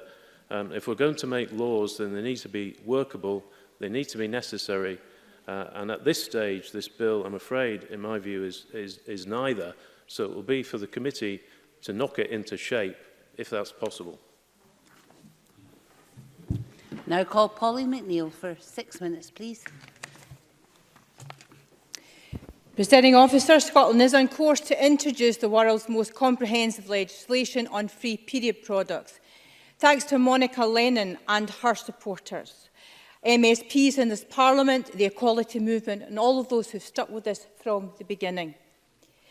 But I have to say to James Dornan, most bills that I've ever scrutinised have loads of amendments. I don't really see why this would be any different. Not yet. And I have to say that the Tories are giving very mixed signals as to whether or not that they are in support of the general principles, because I'm quite astonished, I have to say, to the member Graham Simpson, with some of the arguments they're using here today. I have never known Jackson Carlaw to be ambushed by anyone or anything. So that's quite an astonishing statement. But what I'm going to talk about in breaking the taboos of periods, not just the cost to women and girls, is that you say, Mr Simpson, that women shouldn't feel embarrassed. But I'll tell you, there'll be women on all sides of the chamber who tell you that through the generations, it has been an issue for women not being able to talk about their health. And I want to say something about that. I think it would be a tragedy. We might disagree, and I do accept that the committee do need to scrutinise it quite closely. But I hope that the tone of the Tories' contribution to this does change. Because I do wholeheartedly welcome the change of heart that the government have made in supporting this bill. And I think that has to be welcomed, and I think Aileen Campbell should be congratulated for the reasons she's given to do that, albeit that we will discuss some of the, I think, serious and legitimate implications for as we go forward. It's a shock to every young girl when they find out that their bodies are going to change as they enter puberty and adulthood, and even more so when you find out that your period is going to arrive every month, and it could be life-altering for most women. A new form of pain, discomfort arrives in the form of blood, moods, and of course everyone is different, but there are many health issues associated, whether you have endometriosis, whether you're pregnant or whether you've not been pregnant. There are implications for women's health. In fact, in many countries, young women are not even told about their periods, and that they're frightened for the first time when they have one. She was 15 when the first time she started to bleed, and she thought she was sick and confided in her aunt, who told her mother, "Of course you are a woman now." She lives in a small village near Delhi in India, and she now works in a sanitary pad factory in a small village. A documentary has now been made about the campaign where students crowdfunded for a pad-making machine, because the taboo of periods still exists around the world. And the rest of India, periods are still a taboo topic. And in some countries, menstruating women are still considered to be impure and barred from entering religious places, often excluded from social events too. In Nepal, nearly 8 out of 10 girls in the Midwest region still sleep in dangerous outdoor menstruation huts during their periods. When women are on their periods, they are forbidden from a range of everyday activities. It is a global issue of equality. The practice was criminalised in 2018 in Nepal, I have to say, after a string of high-profile deaths. So the need for the bill here in Scotland, to me, is apparent, and all the written submissions to the committee recognise that period poverty is an issue in Scotland. It is an issue about poverty, and it does. Sandra White, I will take an intervention. Yes. Sandra White. I thank the member for taking an intervention. I'm not on the committee and I've been reading the bill. Well, the member, I absolutely agree with you about period poverty and go through the situation. Well, the member agree with me, though, that there are a number of amendments that needs to be made. I mean, I'm really quite concerned when I look at a voucher system, and also the fact that the person's got to provide sufficient proof of who they are, the identity, that's in section 3. For me, when you see a lot of homeless women in the street, I would hope that they would be able to access it. So I'm concerned about the fact that it's going to be a voucher system, which has been proposed here in the bill, and also the fact they've got to produce identity. That's a bit of a worry for me. So I wondered if you could perhaps clarify, or would that be coming forward as an amendment from Monica Lennon? Pauline McNeill. It's quite a long intervention.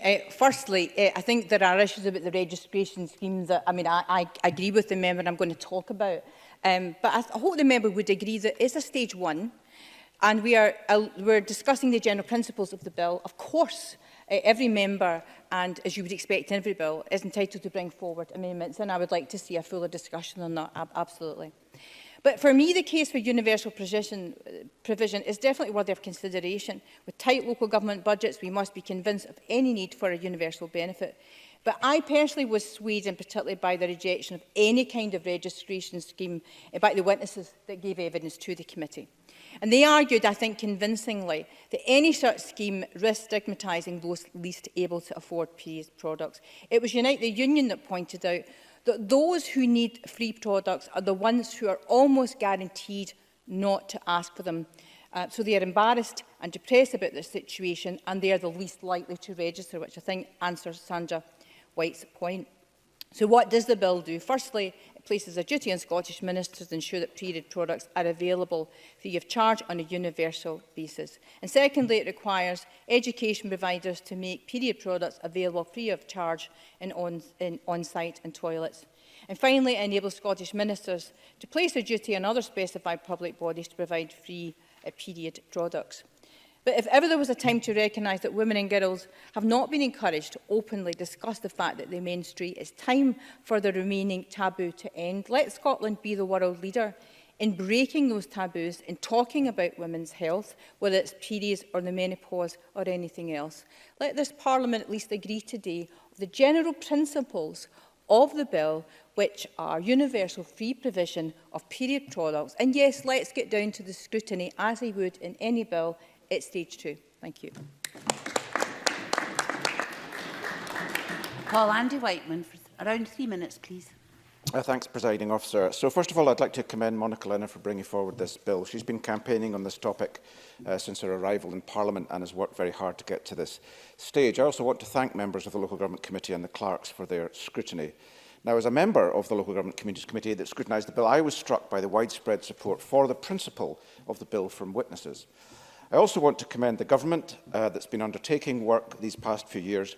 It is incredibly valuable, and I'd like to commend the Cabinet Secretary for her commitment to this topic.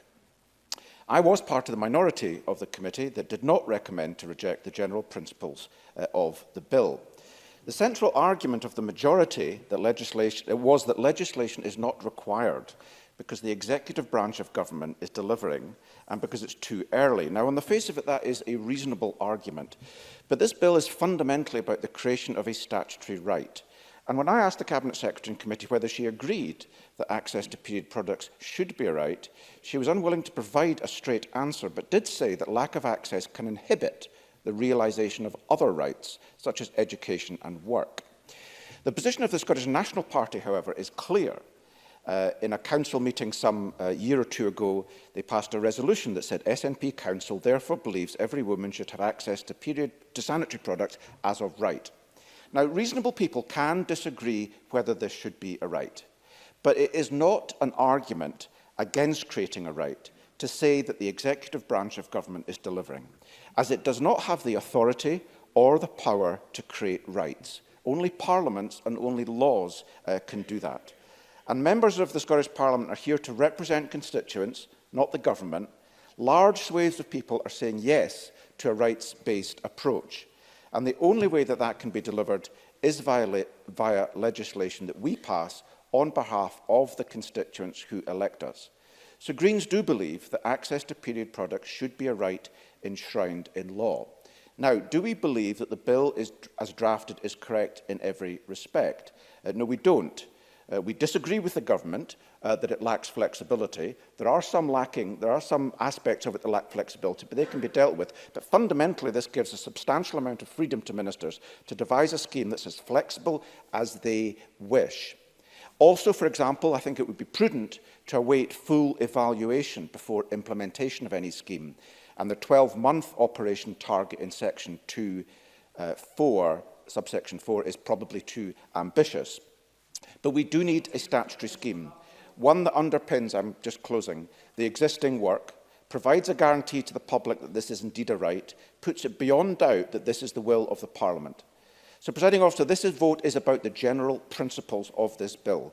Greens support the general principles of this bill. I have no doubt that difficult conversations lie ahead for Ms Lennon. We wish her well and remain committed to playing our part in seeing this bill get onto the statute book in a form we can all agree. Thank you, Presiding Officer.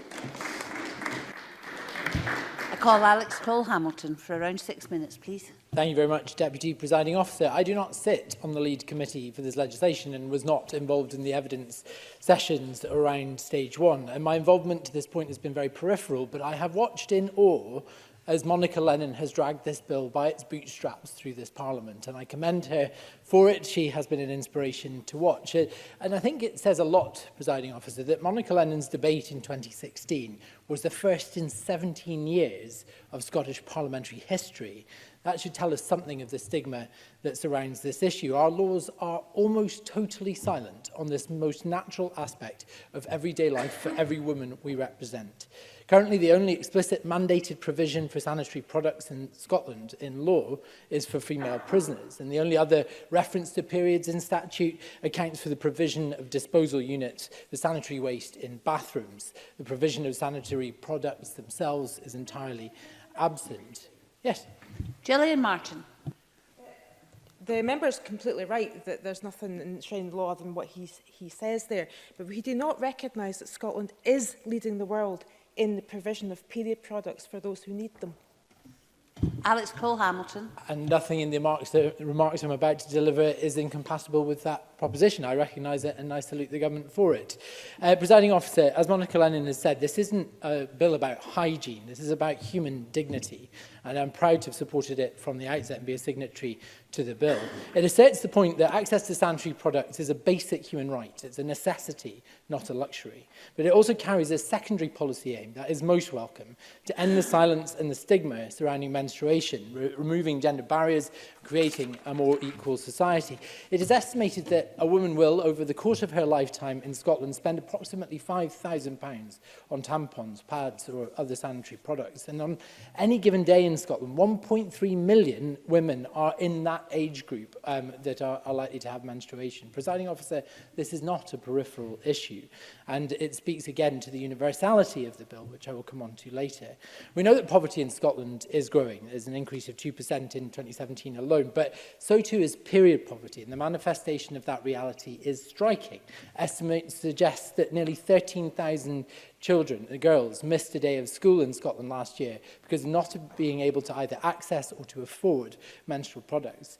Research by Plan International also shows that 17% of girls have struggled to afford period products and 12% have been forced to improvise products, period products due to these affordability issues. And the research also shows that 49% of girls have missed school because of their period, 64% have missed PE or a sports lesson. Again, that speaks to the stigma around the issue.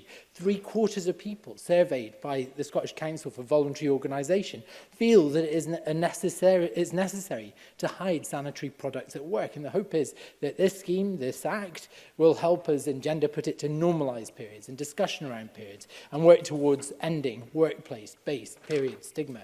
And it should be normalised because when you boil it down, sanitary products are a staple of female human existence. It's not a coincidence, therefore, Presiding Officer, that across Scotland, tampons and sanitary pads are seen as a necessary staple in food banks.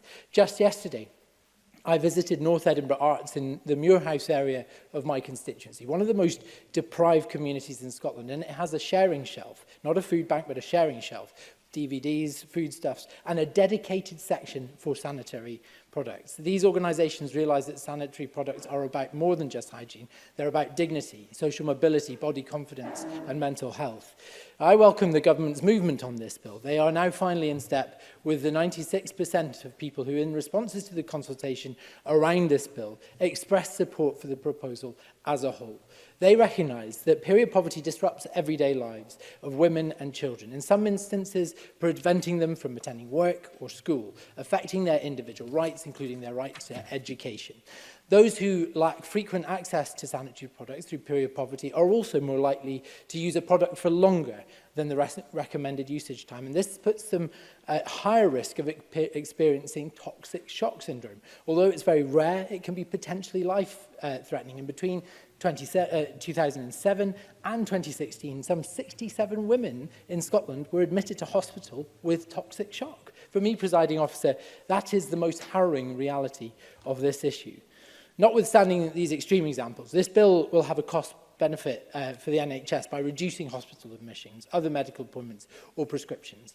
The arguments also we've heard in this debate about endometriosis, I believe, are unanswerable. If you have a condition that makes you bleed uncontrollably, then the NHS should step in.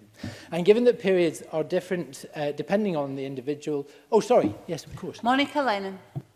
I'm grateful to the member on that point. One of the areas of work we've looked at is that endometriosis is a condition that's very difficult to get a diagnosis for. In fact, on average, it takes about 7.5 years. If we limit benefits to people with that condition, would Alex Hamilton agree with me that people can wait a long time to be believed or to have a name for their condition? Therefore, a universal system where women can opt in would be preferential.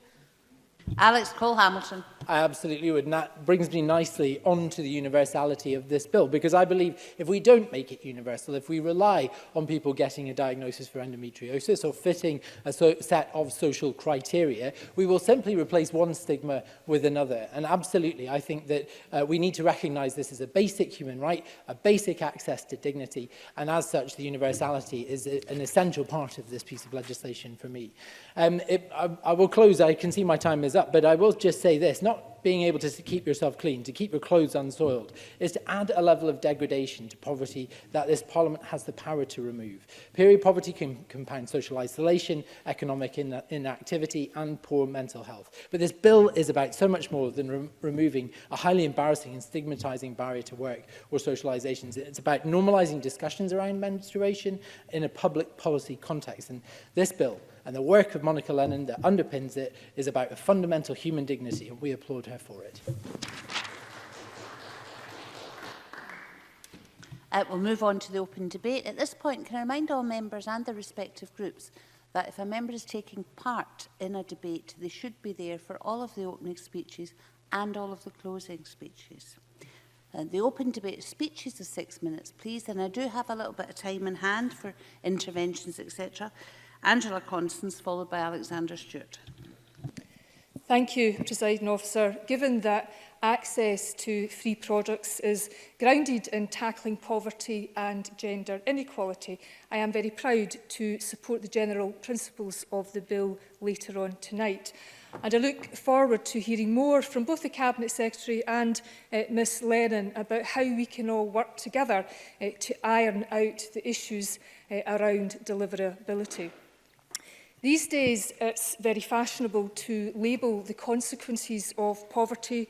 We have food poverty, fuel poverty, funeral poverty, and of course, at the heart of today's debate, period poverty. But at the end of the day, the grinding struggles, the indignity of living with low or no income, or navigating your way through a punitive benefit system, or paying over the odds for your rent and heat, is just plain old-fashioned poverty. And to end that poverty, irrespective of how you label it, folk need to have enough money to live on and not be ripped off with their essential living costs. And I want to place the period poverty debate into the broader context of ending poverty in this country, given that everyone in this Parliament unanimously supported legislative targets to do so. And it is not easy for any government to end poverty. Indeed, no UK government as yet has met that challenge. And yes, with devolution there can be different choices, albeit at times limited and sometimes with strings attached. So consequently, we need to be forensically clear about what actions and what investments will lift people out of poverty by dealing with the causes of poverty, and by contrast, what will address the consequences of poverty. And to meet our targets to end child poverty, the overall thrust of our endeavours and investments must be to lift families and young people out of poverty. And the overall thrust of this bill, as it stands, is to address the consequences of poverty. It will not reduce the growing numbers of people living in poverty. But nonetheless, it is the right thing to do because, quite simply, it aims to make life more bearable, protects dignity and reduces gender inequality. But if we are to progress with this bill, and I hope we will do so, we need to do so with our eyes wide open and acknowledges the challenges that we now need to face together as a Parliament. On the one hand, the financial memorandum to the bill attributes costs at nearly £10 million per annum. The Scottish Government estimate it to be £24 million. But the reality is that we don't really know because there are still so many questions to answer about the final scheme. But the more fundamental financial question to be answered is where the money comes from and who pays. Because what I do not want to see, and I'm about to probably alienate half the government, I don't want to see our Community Secretary forced to make a choice between addressing period poverty or feeding hungry wains. I don't want to see the Social Security Secretary to take money from hard-pressed families or disabled people. And I don't want the Housing Minister to be investing less in warm, affordable homes. So we as a Parliament need to help ministers to protect the budget lines that tackle poverty. And it also means accepting potentially a reduction elsewhere. And it is to the government's credit that they did not sit back and wait in legislation and instead have invested £15 million since 2017 in a wide range of world-leading activity that is now reaching 500,000 people. I concede an attachment to this issue from my time in government when I took the ball from public health and kicked it into the park as a gender equality and poverty issue. And I have to say, I did that in large part due to being lobbied by Gillian Martin and, of course, from Monica Lennon too.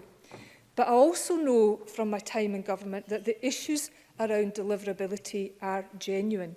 Things that you imagine to be comparatively simple, like a voucher scheme, are hideously complex and costly. But if we collectively focus on the principles and pragmatism, I think we can get this bill into shape for stage 2 and stage 3. And in saying that, I mean absolutely no disrespect to Monica Lennon, because putting rights into practice and delivering in the real world is not always easy. However, we have learnt much with the successful Aberdeen pilot and the initial implementation in schools, colleges, universities and community settings. And giving local authorities and voluntary organisations and other partners the flexibility to deliver the best local solutions will, in my view, be key to meeting the national priority. And the best argument for this legislation is that it could lock in and build on the progress made thus far. And while it will indeed be a magnificent moment, or as Ms Lennon says, a pioneering moment when Scotland becomes the first country in the world to pass this legislation, I want to keep close to our hearts the women who need the support most. The women with medical conditions such as endometriosis, and there's a strong argument for our National Health Service to be part of any statutory framework, along with local government. If it's good for the goose, it's good for the gander. We need to keep close to our hearts the 320,000 women of menstruating age who live in poverty after housing costs, because we're only reaching 11% of these women now. And in supporting these women with the consequences of poverty, this should be, at its core, the barometer of our success. Thank you. Alexander Stewart, followed by Neil Finlay. Thank you, Deputy Presiding Officer. I am delighted to be able to take part in today's Stage 1 debate, and I'm pleased to congratulate Monica Lennon on her endeavours with this bill. It is absolutely right that no one should find it difficult to access sanitary products due to poverty.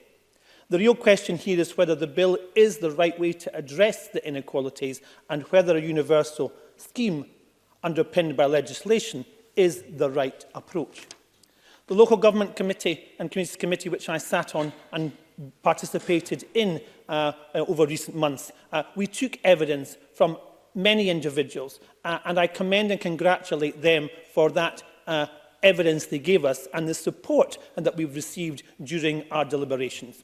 We will be supporting the general principles of the bill at stage 1, but we have some real concerns about the practicalities of the provision and the specific types of the scheme provided in the legislation. We seek to address these, and they will be addressed, I have no doubt, during discussion and debate when it continues into the stage 2 and stage 3. While my party and the Scottish Government have now decided to support the general principles of the bill at stage 1, despite some reservations and opposition, it still is the case that there are some concerns about the deliverability of the scheme as it would come forward. The period product scheme itself in bill is being talked about. It is ill-defined, Deputy Presiding Officer. The bill gives sufficient control to Scottish ministers over what scheme they would choose to implement and how that would be delivered. While sometimes an element of flexibility is needed to be afforded to ministers, the practical reasons which will seem the scheme to integrate the aims of the bill, it's important that we are clear how that would work in practice, and the bill leaves too much to be dealt with at the moment. And as I say, I'm sure that will be dealt with as we move into the final stages. Many women are able to afford to purchase their sanitary products, and while, yes, the majority will continue to do so, after the introduction of a scheme, there could be some cost associated with providing products to those who can afford, and that's not what we want to see in this bill to help and assist. As one contributor said to the committee in the report, those most need the free products are the ones who are most likely, and they would not ask for these. It is therefore clear that the universal scheme does have some problems, and they require to be ironed out.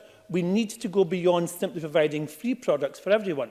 We also need to ensure that where the general support is, will it be addressing the associated stigma and tackling the root cause of poverty when it comes to the areas of sanitary products. There is also a lack of understanding about the public bodies will be required to supply these products. I think it would be unwise to pass a bill that had such wide scope. Will it be schools that require to provide these products free to all council-owned buildings or leisure facilities that are at arm's length from councils, GP practices, surgeries, hospitals? All of these things need to be put into clarity to ensure that the bill does guarantee, because we have no guarantee that there would be an uplift from the Scottish Government. In this vein, there seems to be genuine confusion about the cost of implementation of the scheme. In the financial memorandum that accompanies the bill, it talks about a 9p, despite the fact that they would be allowed for all certain products. Now, we already know that individuals have said to us that they want to see a range of products provided. Now, the financial memorandum does not necessarily cover all of that, because it would only cover 9.7 million. And as we've already heard today from the Cabinet Secretary and others, that £24 million may be what's required. Happy to take an intervention. Monica Lennon. I'm grateful to Alexander Stewart for giving way. The 9p per unit cost of pads and tampons was drawn from the earlier Aberdeen pilot scheme that has been referenced, and also the member will recall that Hay Girls, who are a key partner, also gave a similar figure at committee. But I accept that there are genuinely held questions, and I hope when we get to stage 2 we can have further discussion on these points. Alexander Stewart. I thank Monica Lennon for that. Yes, I think there needs to be clarity, Ms Lennon, on the whole process, because we have, and the member is quite right to identify that there is a difference, and I think that could be looked at and ironed out as we progress. Without that further clarity, there is a real concern about the scheme and the cost of that, and as Ms Lennon has already indicated, that would be the case. Now, COSLA came and gave the submission to the Local Government and Communities Committee on the bill, and they were very careful at placing where the financial burdens would lie, Deputy Presiding Officer, on public bodies and local authorities, in particular ensuring that such a proposal would be fully and directly funded by the Scottish Government. If it does not happen, councils will simply have to make cuts in other service areas to compensate for that. And we don't want that to be the case. In this point of time, we already know that the parties that bore the most significant issue on the bill. It is also important to note that there has been significant progress on the issue by the Scottish Government, and that needs to be recognised and that needs to be commended. While some councils have introduced their own free sanitary product schemes, as well as ensuring that they will be available in all schools, additional funding has already been made available to support some free sanitary products at colleges and universities. And as my colleague Graham Simpson said, the Scottish Government are looking at with clinicians about how to tackle conditions like endometriosis and access to ensure that prescriptions could be used in that. And I think that's very much the right way to go. So in conclusion, Deputy Presiding Officer, Monica Lennon should be congratulated on the work she has done on this issue, and in particular to raise awareness about the negative aspects and inadequate access to sanitary products and can have a real impact on an individual's mental and physical health. And girls and women have indicated that to us. Period poverty is an inexcusable issue, and that both the bill has a more generally required careful consideration, and that is why we are supporting it at this general stage 1. And as I say, I congratulate Monica Lennon on her work so far. Thank you. Neil Finlay, followed by Annabel Ewing. Thanks, President Officer. I'm delighted to speak in this debate and to continue to offer my support to my colleague Monica Lennon's bill. I've supported it from day one, and I know a number of colleagues across the chamber have done also. It's a very important bill. It's about health and well-being. It's about women and girls, but it's also about men and boys. It's about equality. It's about education. It's about dignity and decency. It's about the type of society I want to live in, and I want us all to live in. I have to say, Presiding Officer, I've been astonished at how we deal with issues around our personal health, our reproductive health and women's health since coming into this Parliament. When I got involved with the MESH campaigners, we couldn't get anyone, any journalists or others, to listen to what the women were saying. And I remember back in the early days of the campaign calling a press conference, and 2 journalists turned up. And when I asked a senior journalist why they wouldn't come, they said, well, we just don't want to talk about women's bits. Well, they didn't say that, but I'm too polite to say how they described it. This is in 2020, or that was in 2012, that we cannot discuss such serious issues about our health and about our well-being in the media or in the public without embarrassment, reticence and discomfort. And I think that's one of the things that this bill has done. It's broken down that barrier for people to talk about these issues without embarrassment or stigma, and that is a very good thing. It was fantastic to see members of my own union. I see some of them in the gallery, male industrial workers from Unite the Union out there campaigning on period poverty. That is absolutely fantastic, and long may that continue. And they've been joined by a wide range of organisations, from football clubs, supporters groups, Engender, the Scottish Youth Parliament, the Young Persons Commissioner, NUS, and a broad range of others who have built a very broad coalition in support of this bill, and that has been a very effective coalition. I have to say, taking forward the member's bill is a very big task.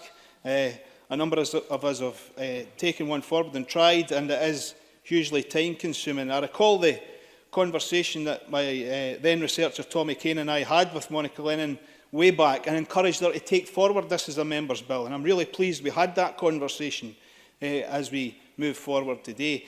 I think great credit must be given to her parliamentary team, Kirsty Lees, Alison, Lindsay and Corinne, who we all know our parliamentary team do tremendous work behind the scenes, but getting a member's bill to this stage is a very big task, and all credit to them. They've played a blinder on it. Presiding Officer, I'm pleased last week that political realities kicked in and the Tories and SNP have come on board.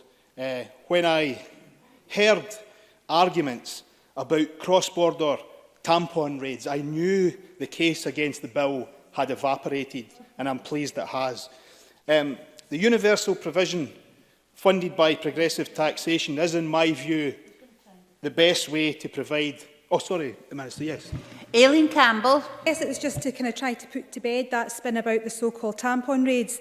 Well, the member acknowledged that it was actually Monica Lennon's bill, which we had a duty to respond to, that raised the issue of preventing abuse, which stated that provision may include measures to ensure that a person may not obtain quantities of period products that are greater than reasonably commensurate with the person's use of them. That was what was in the bill that we were responding to. We actually said that something like that would be disproportionate to the cost of the products. Neil Finlay. The record, but I think when that came out last week, I think we knew that the opposition to the bill had evaporated.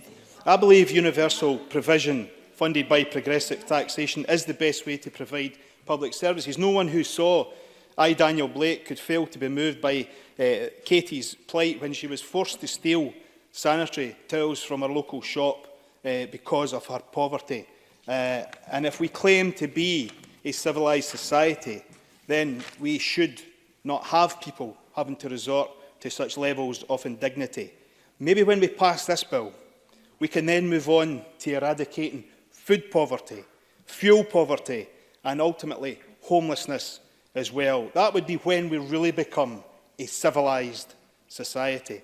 Presiding Officer, there are arguments being made today about, oh, this is just so complicated, we'll never be able to do this. It's really, we have to really work so hard. And you know this, we have a universal national health service. We have universal education. We have universal benefits.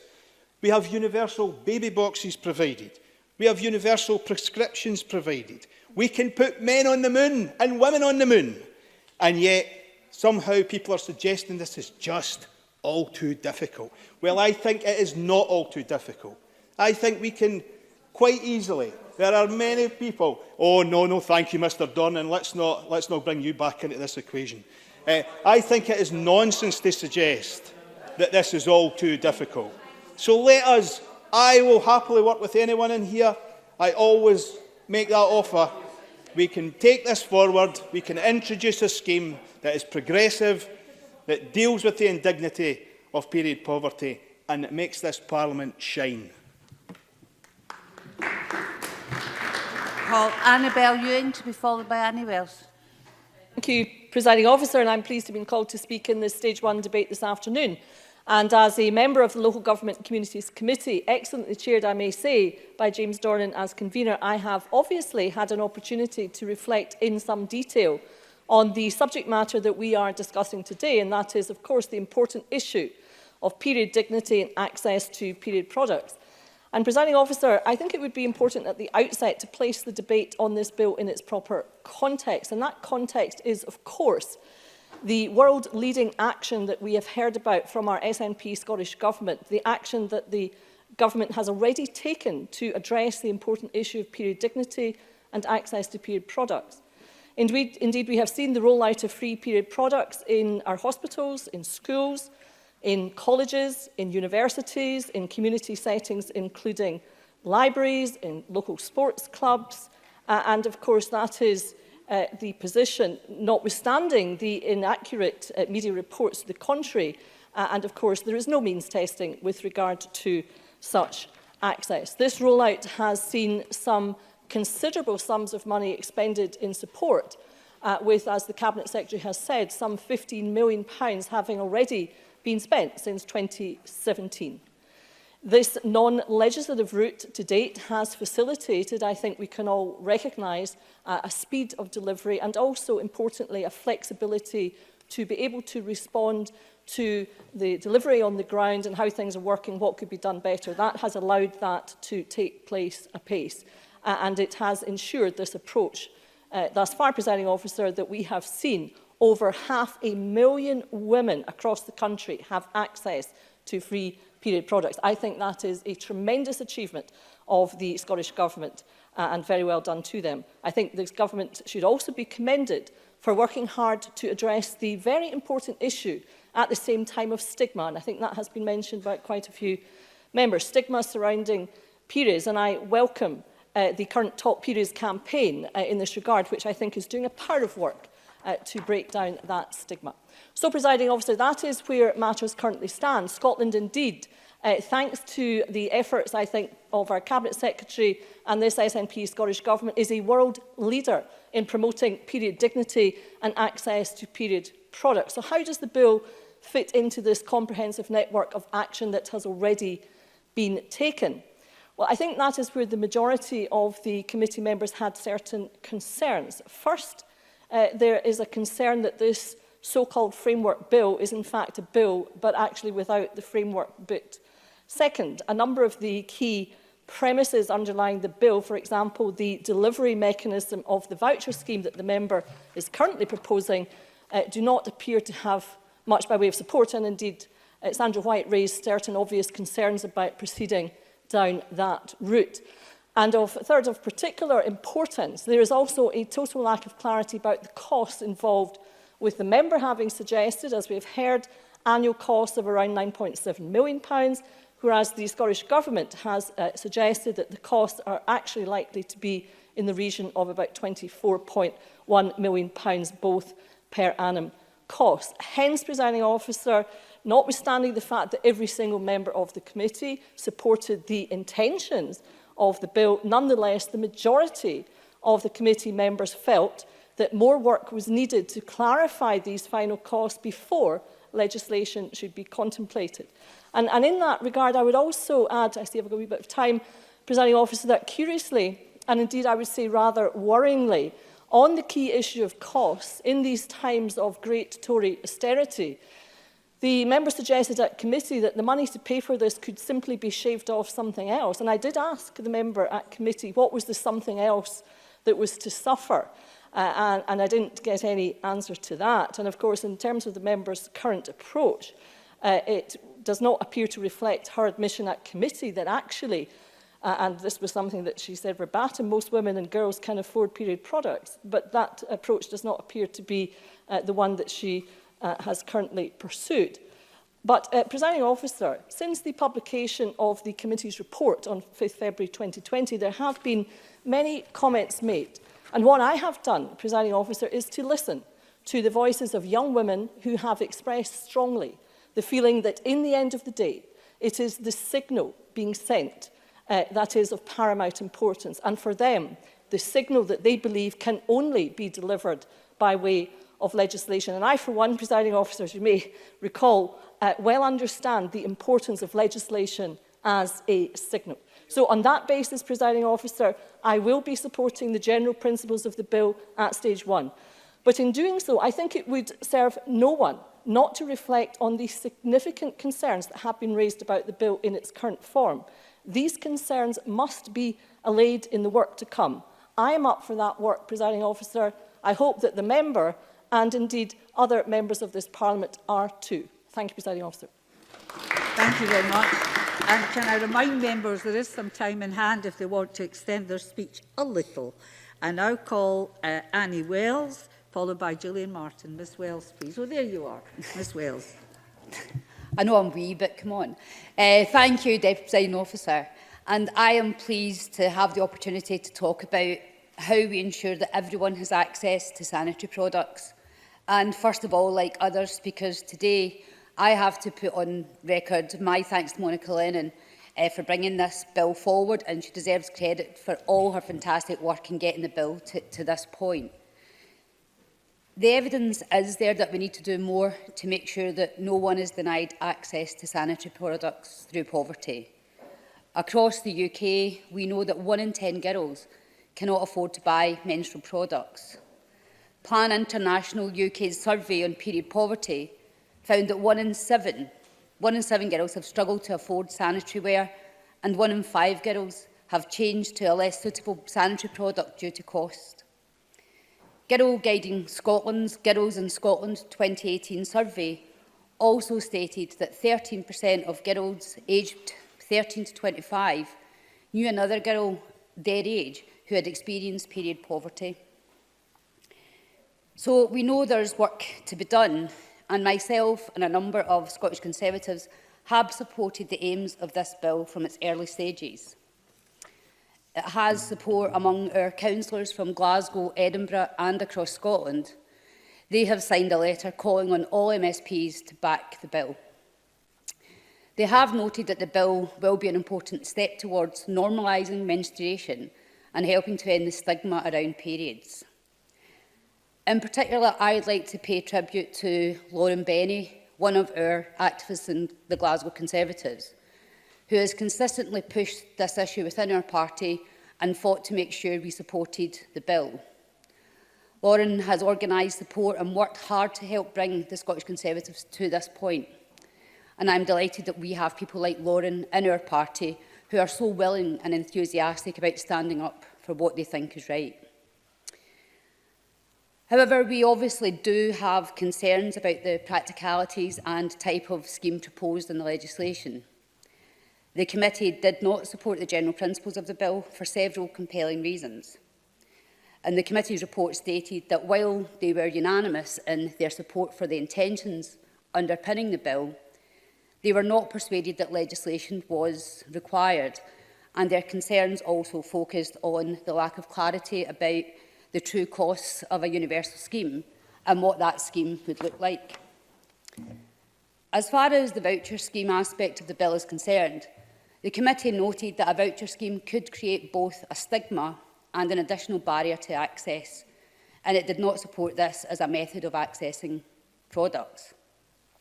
And as we've also heard, Unite said, those who most need the free products are the ones who are almost guaranteed not to ask for them. They are so embarrassed and depressed about their situation that they are least likely to register. They also had concerns about Section 6, about passing legislation that would impose a duty and cost on additional, as yet unidentified public bodies to provide products. The cost would be expected to be met by the Scottish Government, but the exact figures have proven difficult to establish. The written submission from the Scottish Government also said that the financial memorandum stated a cost of £9.7 million for delivering the scheme was significantly underestimated. Its calculations showed, and we've heard, that estimated product and delivery costs on the same uptake levels could cost around £24 million, which is obviously a significant difference. The majority of the committee were concerned about this disparity on costs and that there is little clarity at this stage of what the scheme would ultimately cost if the legislation is passed. Similarly, while COSLA supported the overall aims of the bill, they have concerns around the cost. In a written submission, they stated the full cost of delivering the intent of the bill may be significantly higher than outlined in the financial memorandum. I think it's also worth recognising the work done by the Scottish Government in this area already. The Government scheme has ensured millions of free sanitary products are available in schools, colleges and universities across Scotland. And it's very positive that every local authority has taken part, and the scheme is seeking to go beyond term time into school holidays. At a UK level, we are seeing similar progress. This year, the UK Government announced a new scheme to give pupils easy access to period products at schools and colleges. The scheme is about making sure young people don't miss out on lessons because of periods. But it's also about breaking down stigma, and I think that's just as important.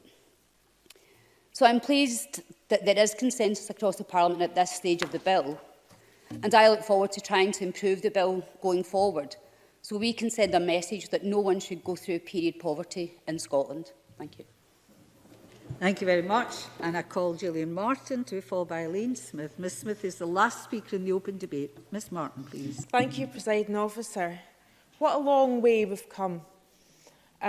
We have got a substantial squad of period dignity warriors. Some of them are in the gallery today, some of them are in the Parliament, lots of them are out in civic society, and I think collectively there is no one person that should be congratulated for doing all the work in this area. It's been an endeavour that has crossed party, has crossed society, and I think a lot of people should be giving themselves a pat on the back, not least Monica Lennon, who's pursued this bill. But Annabel Ewing talked about strong signal. It is a strong signal, but the very dint of the fact that we are talking about period dignity in our national parliament, it's a strong signal that goes a long way in breaking the stigma and taboo around periods and just one of the issues that women and girls have to deal with in their everyday lives. And I want to start off by saying that I'm really proud of the work that we've already done to address the lack of access to period products in this country. I'm hugely proud of that. And it's all happened very quickly in the last 3 years. When I first came into this Parliament, one of the first things I did was arrange to meet with ministers and government to explore with them how we could expand our manifesto commitment to provide period products in all of our education settings to address the gaps that are there in our society where women have limited access to the products that are fundamental to our health, our self-esteem, our hygiene, their dignity. It's been mentioned earlier on, Andy Whiteman actually alluded to it. My colleague and I, Julie Hepburn, worked to put in place policy and delivery mechanisms around the policy motion we tabled at SNP National Council around a targeted measure that would mean that anyone who had periods could access products. And we also had huge help and support as we took the arguments to government from colleagues, the Movement for Independence, Scottish Women's Aid and beyond. And I believe there's some of my colleagues that helped me with that work in the gallery. We based our idea around schemes similar to the access around condoms, rather than a C card as an S card. But when we took that to government, to start the discussion, and I want to pay tribute to my colleague Angela Constance. She's been characteristically modest in her speech and the work that she did. She, along with her officials, worked so hard to explore the policy ideas and mechanisms that Julie and I brought. And what we found very quickly when we had those discussions that we're seeing that the S-card was administratively onerous and expensive. But they didn't shut the door on us. They worked with us to find better ways of achieving our overall goal of ending period poverty. And I want to thank Iain Campbell for the substantial work she's done to deliver on that early work, taking the C-Fine pilot that Ms Constance oversaw and then rolling it out across the country to great success. And I firmly believe that as a result of those mechanisms, that virtually no woman or girl need go without period products. We are already world leaders in this area. And I see the delivery of that in my constituency, where apart from schools, you can go to a wide range of community spaces and find products you need with no cost. I also think that privately run public spaces have followed on voluntarily as a result of all of us talking about this issue and opening up the conversation around periods. And it's one of the things that I think we should all be very proud of. I want to move on to talking about the bill. I have to be honest, and Monica Lennon knows this. I do remain unconvinced that legislation will be the answer to the end goal of ending period poverty. And I do worry about the lack of delivery mechanisms in the bill. I think if I thought legislation was the work, I might have pursued it myself. And I was really interested to see what Monica Lennon would come up with in answer to some of the problems that I encountered on delivery. I am slightly concerned about the costs. Others have mentioned it, the lack of delivery mechanisms in the bill. And I'm worried slightly that any of looking at that could slow down the very effective measures that have already been put in place by the Scottish Government. I hope that won't be the case. However, I do believe in the general policy intent and general principles that everyone who menstruates, regardless of their circumstances, have access to those essential items. And some people have already mentioned it's not just poverty, it could be domestic abuse that is a barrier to people. And it's that reason that I will support this bill in stage 1, but with a view to putting forward a number of amendments to it in stage 2, amendments that I hope will tackle some of the significant and substantial concerns that the committee has. And I look forward to seeing what changes Monica Lennon makes to her bill in light of this debate, the issues that we've all discussed, and to the committee report. And as someone who put through a member's bill successfully in this Parliament in the first year, I am under no illusion of how hard it is to draft legislation that will stand up to scrutiny, but more importantly, will provide a sound platform on which to deliver on its goals. It's very easy to come up with a good idea, as I found, but it's a lot harder to put it into law in a way that delivers. Ms Lennon has pushed on with legislation, and I took another path that's led to 500,000 women now having access where previously they did not. The government have delivered on that. There is merit in putting something in legislation to prevent future governments from policy change or budget commitments and reversing good work. However, as those across this chamber will know, law can also be changed. We've seen it. We've seen it with the Offensive Behaviour in Football Act. It was reversed. But I understand the messaging on that call from girls and women who've made a call for period dignity to be enshrined in law as a fundamental right. And I think it is a good signal for society that we are serious about tackling this. But Ms Lennon has a lot of work to do at stage 2 to make this bill achieve those aims. But you know what? If there are still women out there who will benefit from this bill's proposals and we can fill in all the gaps, I think it's incumbent on all of us to try and find a way to make that happen. And I'll not only give my support at stage 1, but I'll try my best to be part of what will be a team of people to make this work. Thank you very much. And I call Iain Smith. Thank you, Presiding Officer, and thanks very much for fitting me in to make a short contribution to the debate on the Period Products Free Provision Scotland Bill, which of course was introduced in the Parliament by Monica Lennon on the 23rd of April 2019. Undoubtedly, it is bold landmark legislation, and actually it reminded me of when the Scottish Parliament passed my own private member's bill on breastfeeding in 2004. That was actually the first member's bill in this new building. And at that time, questions about cost were also asked, most notably actually from the Conservative benches. And just like the free provision of period products, the legal protection for breastfeeding in public places was an issue important to women's lives, and voluntary codes had just simply not worked. And that's why we needed legislation then, and we need legislation now on this issue, in my opinion. In 2004, I said, and I'm quoting myself, "Devolution gave us the opportunity to mould a different kind of politics in Scotland. The success of this bill indicates that this Parliament, with its critical mass of female members, is capable of operating without the traditional adversarial approach of older parliaments, such as Westminster." Well, with all parties, if not all members, set to support the bill today, I feel that those words are still relevant. My own bill was originally deemed to be reserved by Presiding Officer David Steele at the time, but Mike Daly and myself rewrote it to make it a devolved issue, and Presiding Officer David Steele gave it competence. Originally, tackling period poverty was decreed by some to be reserved, but Monica Lennon has certainly persisted in introducing a bill that has competence in this Parliament and should be supported, I feel. Presiding Officer, it's vitally important that the bill will place a duty on ministers to ensure that period products are made available free of charge on a universal basis.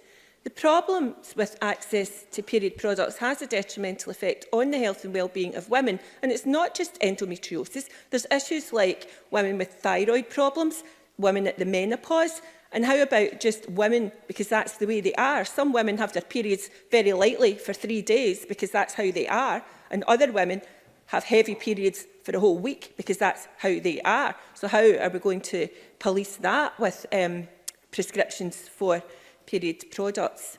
Plan International UK referred to a survey in 2017 which found that of 1,000 young women, 1 in 10 had struggled to afford period products. Now, I think most of us, if not all of us, agree that that is wrong, but some, of course, have struggled with the concept of universality.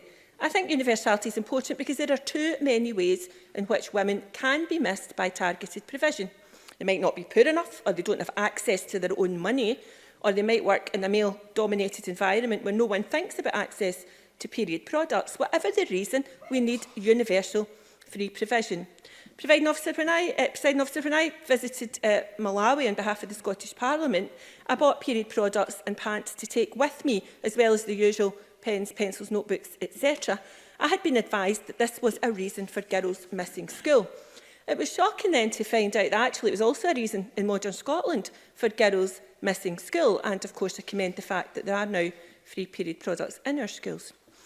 Monica Lennon has worked very hard to make the case for tackling period poverty and providing dignity and practical help, and she is to be commended for this, and I hope that the Scottish Government is actually committed to making this work. I trust the bill will be improved at stage 2 using all of the expertise of the civil service and their knowledge, and that the bill won't be wrecked at stage 2.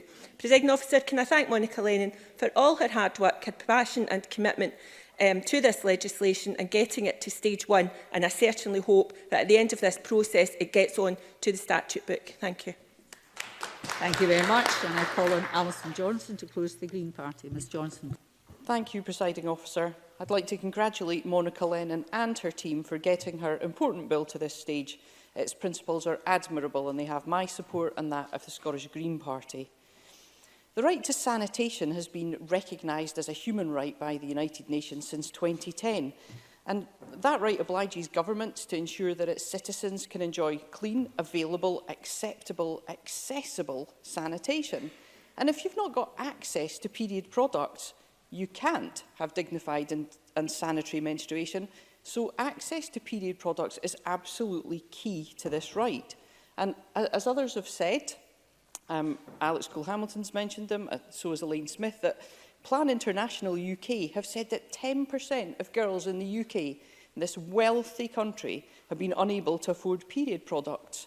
But for some reason, period products are regarded by some as a luxury for which women should be charged. I mean, why is it in 2020 that toilet paper is seen as a necessity, but period products aren't? This is characterised, certainly briefly. Elaine Smith. I thank the member very much for taking an intervention, and I wonder if she would agree with me that period poverty can often mean that the very toilet paper in toilets has to be used by some girls, which is shocking in itself. Alison Johnson. Absolutely, it is shocking. It's wholly unacceptable. You know, this is so often characterised as a women's issue, but it isn't. It's a social justice issue, it's an equalities issue, it's a right issue. It's estimated that a woman will, over her lifetime, spend approximately £5,000 on period products. Being financially penalised for a natural bodily function is not equitable or just. Being unable to afford or access period products denies access to education, to work, to sport and so much more. Now, the Scottish Government's efforts to provide period products are hugely welcome. But many individuals who've contacted all of us in the Chamber, I'm sure, and organisations like Engender, want to see this targeted approach broadened to meet the needs of all who require access. Experiences of older women, trans and non-binary people, disabled women, women for whom English isn't their first language, and refugee women, for example, must also be taken into account. Embedding the principle of access in legislation would mark real progress. It would send the message to women and girls that their health and well-being is important and will be protected by this Parliament. On the Bloody Good Period website, an asylum-seeking woman living in London, she gets right to the heart of the matter. She says, it's something that women have to go through every month. It's discrimination. Everyone should have access. And that website, the work they did revealed that 75% of the asylum-seeking women they spoke to struggled to obtain period products, and often for extended periods of time. This bill, I mean, it really presents an opportunity to improve the lives of women and girls in a meaningful way. Too many women and girls are being denied a basic human right. And I think the fact that we're discussing this issue in the Chamber, that we've been discussing it in Parliament and in meetings and debates for some months, will do much to forward the agenda. What I really hope to see here is that we bring about a cultural change. And I think it's fair to say that there are organisations out there who are getting on board. You know, we need to get to the stage where no matter where you go, access is something we take for granted, whether you're in a hotel, in a restaurant, in a sports club changing room, that these products are just there when you need them. Because when they're not, it really hampers your ability to go about your daily life in any sort of meaningful way. You know, Unite, Engender, Plan International UK and the Scottish Youth Parliament have agreed that a universal scheme that provides for everyone by right is the best way to meet any gaps in provision. Unite said, we need one scheme that works, that takes account of the various regional and geographical issues across Scotland and that runs without a hugely administrative or overly complex process. Presiding Officer, I am absolutely certain that this Parliament has the ability to deliver such a scheme. It's often said that politics is the art of the possible. Presiding Officer, this Parliament can commit to work together to deliver a right to period dignity in Scotland. Thank you. Thank you very much. And I call on Sarah Boyack to close for Labour. Ms Boyack, please. Thank you, Presiding Officer. I want to begin by congratulating and recognising the tremendous amount of work put in by my colleague Monica Lennon, not only just bringing this bill, but helping to open up the discussion on periods and the reality of menstruation in Scotland. The fact that we are openly debating periods in Parliament, not speaking in hushed tones while we do so, is testament to the cultural progress we have made in removing the absurd shame and secrecy around women's reproductive health, which has prevailed for far too long and which Alison Johnson just eloquently mentioned. There have been a series of eloquent speeches and passionate speeches in the Chamber today, and that is absolutely appropriate because this is about how we make progress from today. I also want to welcome the investment put in place by the Scottish Government to date, which supports the provision of free products in our education facilities. And I'm very glad to see that the Cabinet Secretary is now signed up to helping us pass this bill at stage 1 so that we can work together to put into law the current provisions and discuss how we build on them. I just want to pay testament to the fact that, in the run-up to having this Parliament, we had a 50-50 campaign to make sure that women actually made it into this place. And I think this debate is actually delivered by the support we've had from men, but it's led by women. And I think we've had leading women in this Parliament. The breastfeeding legislation, Elaine Smith just talked about, the work on violence against women, access to childcare, making sure that these are mainstream issues that deserve funding and that get action from the government and are supported across the parties. This is what we've seen today. And the effective and the tireless campaigning we've had in the last few weeks is something that I think we should all celebrate, because it has taken us to this point today where I hope this bill will get to stage 2 and we can make it fit for purpose. And as Angela Constance said, we lock in progress we've made thus far. That is exactly why I was committed on our local government committee to support this bill alongside Andy Whiteman. And as a member of that committee, I did feel very fortunate to follow the progress of this bill through stage 1. And I want to join others in thanking our committee clerks and the range of organisations who gave us not just written evidence, but who met with the committee to discuss and to give us a reality check on what lives were like now and why this bill was needed. I particularly want to commend the trade union activists and the Scottish Youth Parliament who've done so much to bring this into the centre of our political debate. I want to just quote briefly from our committee report. We heard that disabled people, those not currently in education or work, individuals living in rural areas, homeless people, refugees, trans and non-binary individuals, and those suffering from mental health issues are in coercive relationships may be most at risk of missing out. So there is more work to be done. And when we come to this at stage 2, we need to make sure how we get this bill that will actually take us forward. Not that it'll do everything from day 1, but that it will bag the progress that's been made to date and look at where we go next. I do want to focus in my remarks on funding, the voucher issue and the design of the bill. We do need analysis of the impact of current schemes, especially in terms of costings, but the evidence we got as a committee was that there were different costings out there, and the experiences of North Ayrshire, Aberdeen and Hey Girls in making products available to those who need them, we need to learn from those experiences. And we need to make sure that where there have been cost reductions, that can be built in. One of the things that I was really struck by was the sheer cost, and it's been mentioned by several members today. Graham Simpson mentioned what you think it's going to cost, but then you hear the range of experiences. And the fact that we have to have period products and food banks really brings it home. This is something we need to act upon. So the funding issues, we need to look at procurement, we need to look at the types of products. One of the things that was really well articulated was the benefits of more environmentally friendly products, which although are more expensive to buy in the short term, actually are good for environment and actually are more cost effective in the long run. So there are issues we need to look at in terms of funding. I want to pick up on the issue of the voucher. That was mentioned by one or two people, and it's something I've certainly discussed with Monica Lennon as we debate what should stay and what should go in the bill. But I think it is worth reflecting that the bill doesn't require there to be a voucher scheme. It's an option that ministers could or might not use, and they could look at it. And it's also not the case that people will be required to provide ID to access products. So we need to look at the details. And I think one of the things in terms of the design of the bill that is critical, And it's one of the reasons I was keen to support it and prepared to support it. While there is work to do in terms of getting the detail of this bill right, one of the things that is critical is that the design of the bill enables the Scottish Government to look at the detail of regulations that come after primary legislation. Like others in this place, I have been advised, do not put too much detail on the bill because it will be done by regulations, and civil servants and key stakeholders will get to discuss this afterwards. Who's that, sorry? Yes, thank you, Sandra. Sandra White.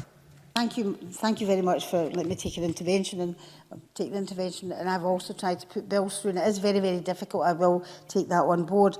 But the issues that you raised about the voucher scheme, I mean, it does mention a voucher scheme, and it does mention identification provides sufficient proof of the person's identity. And I think we really need to look at that at stage 2. And I realise you recognise that, but I think it's got to be mentioned. Thank you. Absolutely. If you look at the detail of the bill, it says ministers may. So there's a key issue about how things will be designed from today. And one of the critical things is listening to the evidence that we got. And although I supported the bill to come through stage 1 and to reach stage 2, it doesn't mean I agree with every element of the bill. And I think after today, there's a reason for us to get together and to discuss that. And there's a tough job for the committee to do to get this right, but I'm convinced we can do it. One of the things that has been criticised about the design of the bill, I think we need to challenge, because there are details left to regulations, and we have a precedent for that. The 2005 Transport Scotland Act did that. It gave a right to access to free transport to certain categories of people, but the details were left to regulations. And the role of ministers and civil servants is absolutely crucial, because there's expertise that we all need to listen to, but it does not all go in the face of the bill. The critical issue for us over the next few weeks will be agreeing what stays on the face of the bill. And I think whatever form this legislation takes, it's up to us to make sure that the key principle, that no one's dignity is compromised by a service which doesn't help those who desperately need it and who have missed out for far too long. Let's hold on to all the passion that's been in this chamber today. Let's hold on to the reality check that even though we have seen some excellent progress, we are not there yet. We have delivery in the country by communities, by key organisations that we can build on. But over the next few weeks, let us pull out all the stops, collectively and collaboratively, to work together across Parliament to have a bill we can all be proud of. I'm quoting Aileen Campbell in her opening remarks. I agreed with you 100%. That is not rare, but it's on the face of the official report today. There are times when we in this Parliament can agree together on the principles of this bill.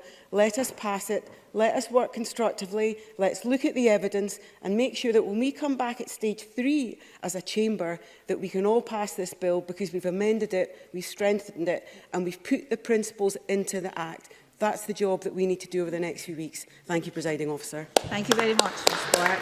And Colin Miles Briggs to close the Conservatives. Mr Briggs, please. Thank you, Deputy Presiding Officer. And I think, actually, overall, this has been a useful debate. Like other members, I wanted to start by taking the opportunity to pay tribute to Monica Lennon for all her hard work and passion campaigning on period poverty since she was elected, and other members across this chamber who have done just that. And also to take this opportunity to welcome to the public gallery and the chamber those who have helped support her campaign and been campaigning for action for some time.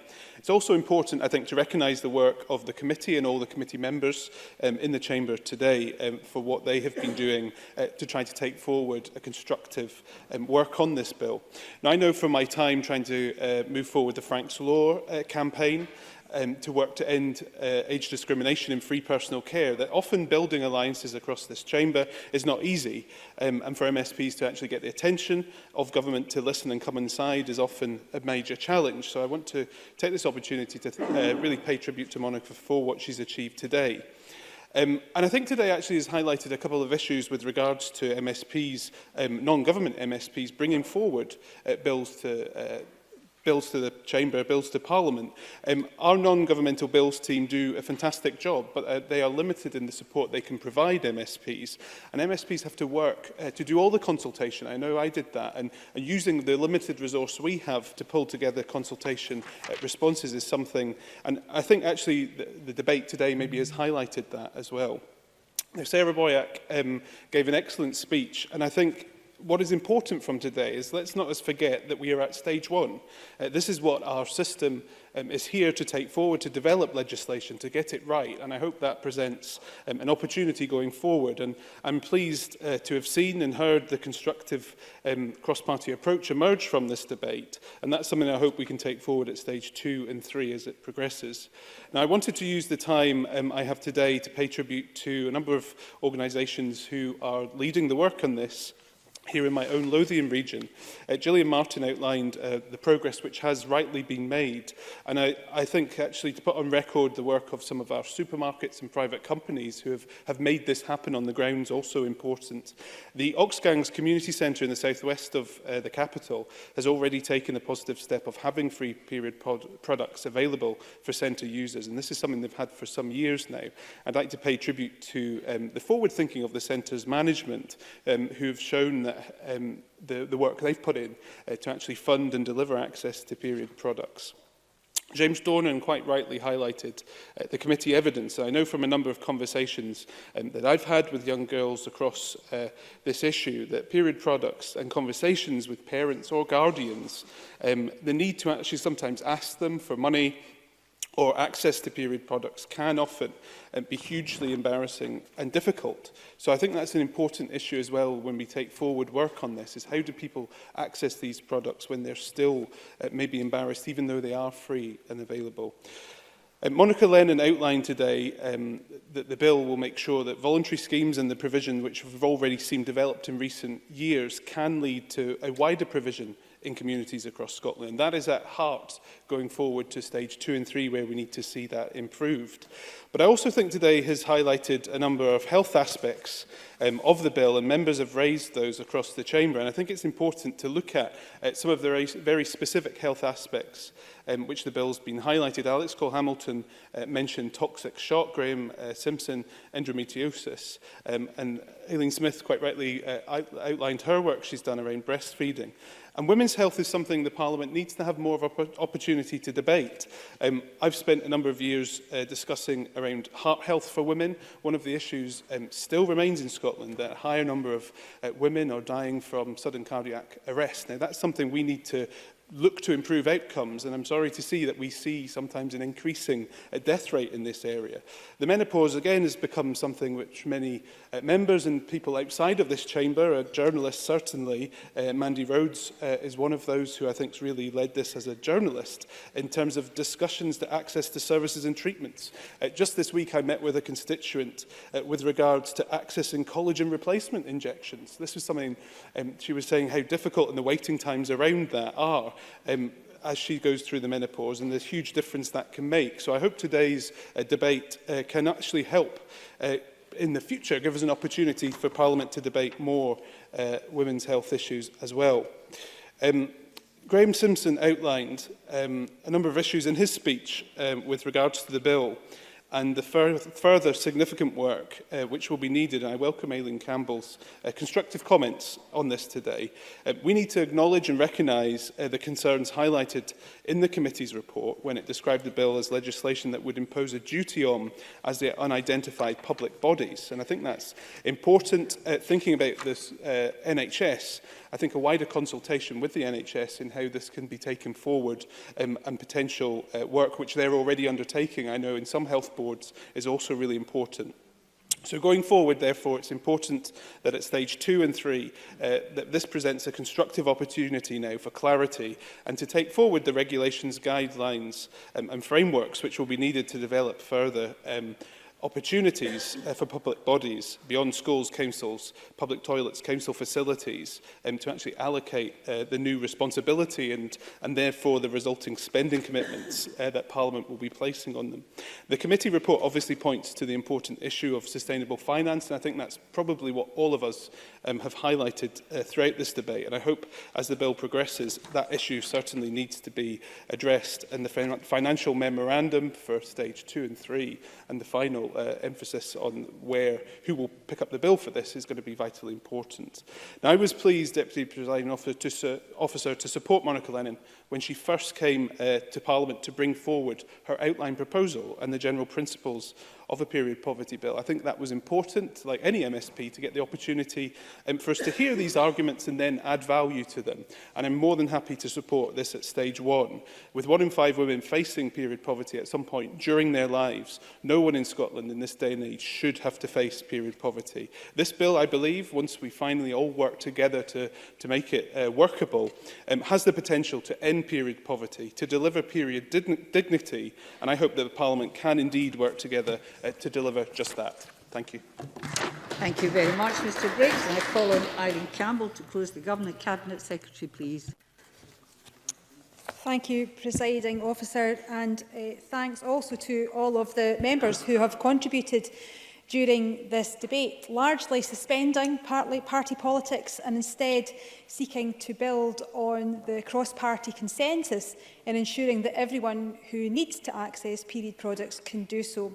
And, Presiding Officer, that ability to rise above party politics will be essential as we work to get this bill into shape and, in the words of Angela Constance, although I may be paraphrasing, ensure that we are guided by the needs of the women that we all seek to help. And I'm unashamed of the pride that I have in the groundbreaking work we have taken over the past 2 years. We are setting an example to the world, and countries both within and beyond the UK have sought our advice and learning in considering how to take forward their own action. Over 400,000 pupils and students are able to access free products in their place of learning. 60,000 people can access through services provided by FareShare and their vast range of partners. And over 70,000 individuals can benefit from the availability of free products within their local communities. And I think the impact is summed up well by a school pupil from Dundee who said that girls know where to get the things they need. Now they don't miss classes, and they are more confident because it's not something that they should or that they have to worry about. And many members from across the Chamber have made important and effective contributions about why action, whether by legislation or not, is essential in terms of tackling period poverty and period dignity. Polly McNeill's captured far more than just the dry facts and figures that are required for a bill when she reminded us of the often traumatic experience that young girls go through when their period starts. Body changes, pain, mood shifts. Then to realise that that will go on for the most of your adult life is a massive thing for a young person to cope with. So to have that compounded by a sense of embarrassment or shame or a lack of access to products is why we need and must do more to support our young people. Gillian Martin also powerfully outlined the speed of the shift in culture across Scotland over the last 2 years. And I pay tribute to her and her commitment for the role that she's played in this culture shift. And Angela Constance also deserves recognition for her work in the pilot and for reminding us that period poverty is fundamentally about a lack of income, and it is that we must not forget to tackle as well. Annabel Ewan, Graham Simpson, Sarah Boyack, Andy Whiteman, Alexander Stewart in the committee led by James Dornan also deserve a huge amount of recognition for their work and to ensure good legislation, and their expertise and their commitment will be required to help shape the bill as it progresses through stage 2. And I sincerely look forward to seeing a whole lot more of them in the months to come in that process. And I am pleased that the committee has commended the world-leading progress made by the Scottish Government in enabling access to free products. They also agree with our partnership approach, promoting local responses to meet local need, an agility that is currently essential and must be protected and is potentially undermined by the bill as drafted, again something that we will all need to work hard to address. And I share the committee's view that there are aspects that require improvement, such as those whose need may not be met, and that this can be addressed through gathering evidence of uptake costs and best practice. That is, of course, always going to happen when a programme such as this is being rolled out for the first time ever. And that's why we'll continue to work with local authorities and FareShare to ensure that any gaps that are identified in current provision through our planned review are addressed to maximise availability to groups who may find it harder to access the current provision. So I remain ambitious about Scotland continuing to lead the way internationally on making access to free products widely available for all who need them. And this debate has made clear that we will need to compromise and need to work together to find a way to agree legislation that will meet everyone's aims, ensuring that no one struggles to access period products, whatever the reason, maintaining our world-leading, locally flexible approach and doing so also in a cost-effective way. As I've already indicated, though, we recognise that there is more to do in our drive for period justice. And for by today's legislation debate, we are not resting on our laurels and already have plans in place for further work to build on our existing policies while we work to agree on suitable legislation. The first of these is the Locator app, due to go live in April, allowing people to easily see where products are available nearby and whether this is single emergency use or bulk supply. This means that wherever you are in the country, you should be able to find somewhere nearby where free products are available. And I attended a development session for the app last week and was really impressed by its potential to further embed our world-leading position on this policy area. We're also planning work in partnership with Hay Girls' education arm to develop training, online learning resources and period-friendly certification for organisations, including the private sector. And there was discussion at the committee around people who need a more than average amount of period products, and a specific recommendation was made on this issue. And in response to that, and to the points I think were made by Alec Cole-Hamilton and also Elaine Smith and Angela Constance, we commit to considering what additional support in terms of access to free products can be provided for women with particular health needs that leads to excessive bleeding. And finally, we recognise the success of our initial action to make period products available for free to those in education. In the survey published by Young Scot last month, over 80% of pupils and students who had accessed free products in their place of learning said that they could access their preferred product and that the availability of products had a positive impact. We accept the desire to protect this progress, and that is why we commit to bring forward regulations placing a duty on local authorities to make period products available in schools by the start of the next academic year. This will, as has been requested by both stakeholders and Monica Lennon, lock this into law. So, Presiding Officer, I close by stating that we continue to believe that there are significant risks with the bill, including potential cost, lack of clarity on delivery and potential loss of flexibility. And as much as some may like us to, we cannot suspend reality, ignore these risks, lest we undo the good work that we have done to date and which members across this Parliament have recognised. However, that all being said, no one in government disagrees with the need to ensure that period dignity exists in our country. And that is why the Scottish Government are delivering this right now, and why we have agreed to build on this work today by supporting the principles of the bill at stage 1, as a symbol of good faith and in recognition of the broad consensus on the general principles of this bill. And I hope that that consensus that we've heard, and mostly today, remains as we work together to fix this bill, emerge as the world leader on this that we all want Scotland to be, because I think this debate should set the tone for the rest of the work that has to come. There will be a lot of work that has to be put into making this bill fit for purpose to deliver on the aspirations that I think we share. But I think, judging by the comments today, I think we're all up for that. So now, once this debate concludes, the sleeves have to get rolled up and we have to work together to make something that Scotland can be proud of. Thank you very much. And I call on Monica Lennon to wind up the debate. Ms Lennon, please, till around 5 o'clock, please. Thank you, Presiding Officer. Well, I've really enjoyed this debate more than I expected to, so thank you to everyone who's been in the chamber today and for members who have made contributions, and they have been very thoughtful. And I hope people in the gallery and who have watched at home also feel that they've enjoyed it and feel encouraged and also feel represented, that we have listened to you and taken your views on board. I am pleased that everyone is in agreement that it's unacceptable for periods to still be a taboo subject in 2020. And Annabel Ewing highlighted the Scottish Government initiative that's been rolled out, Talk Periods, and it's a really important campaign which is trying to address stigma. And I'd encourage everyone to use the hashtag Talk Periods and get on Twitter and social media and take part in that conversation. But genuinely, I'm grateful to everyone's contributions today, and in particular to the Cabinet Secretary. It is really significant that the Scottish Government has already invested £15 million in the provision of free period products. We have seen progress made in other parts of the UK, but I really believe that Scotland is leading the way. And I agree with the Cabinet Secretary that we should support local flexibility. That is really key. What will work in South Lanarkshire might not work well in the Highlands and Islands. So any scheme that comes forward has to respect localism. But I believe, and I think we can work constructively to get to a point where we can meet our shared objectives.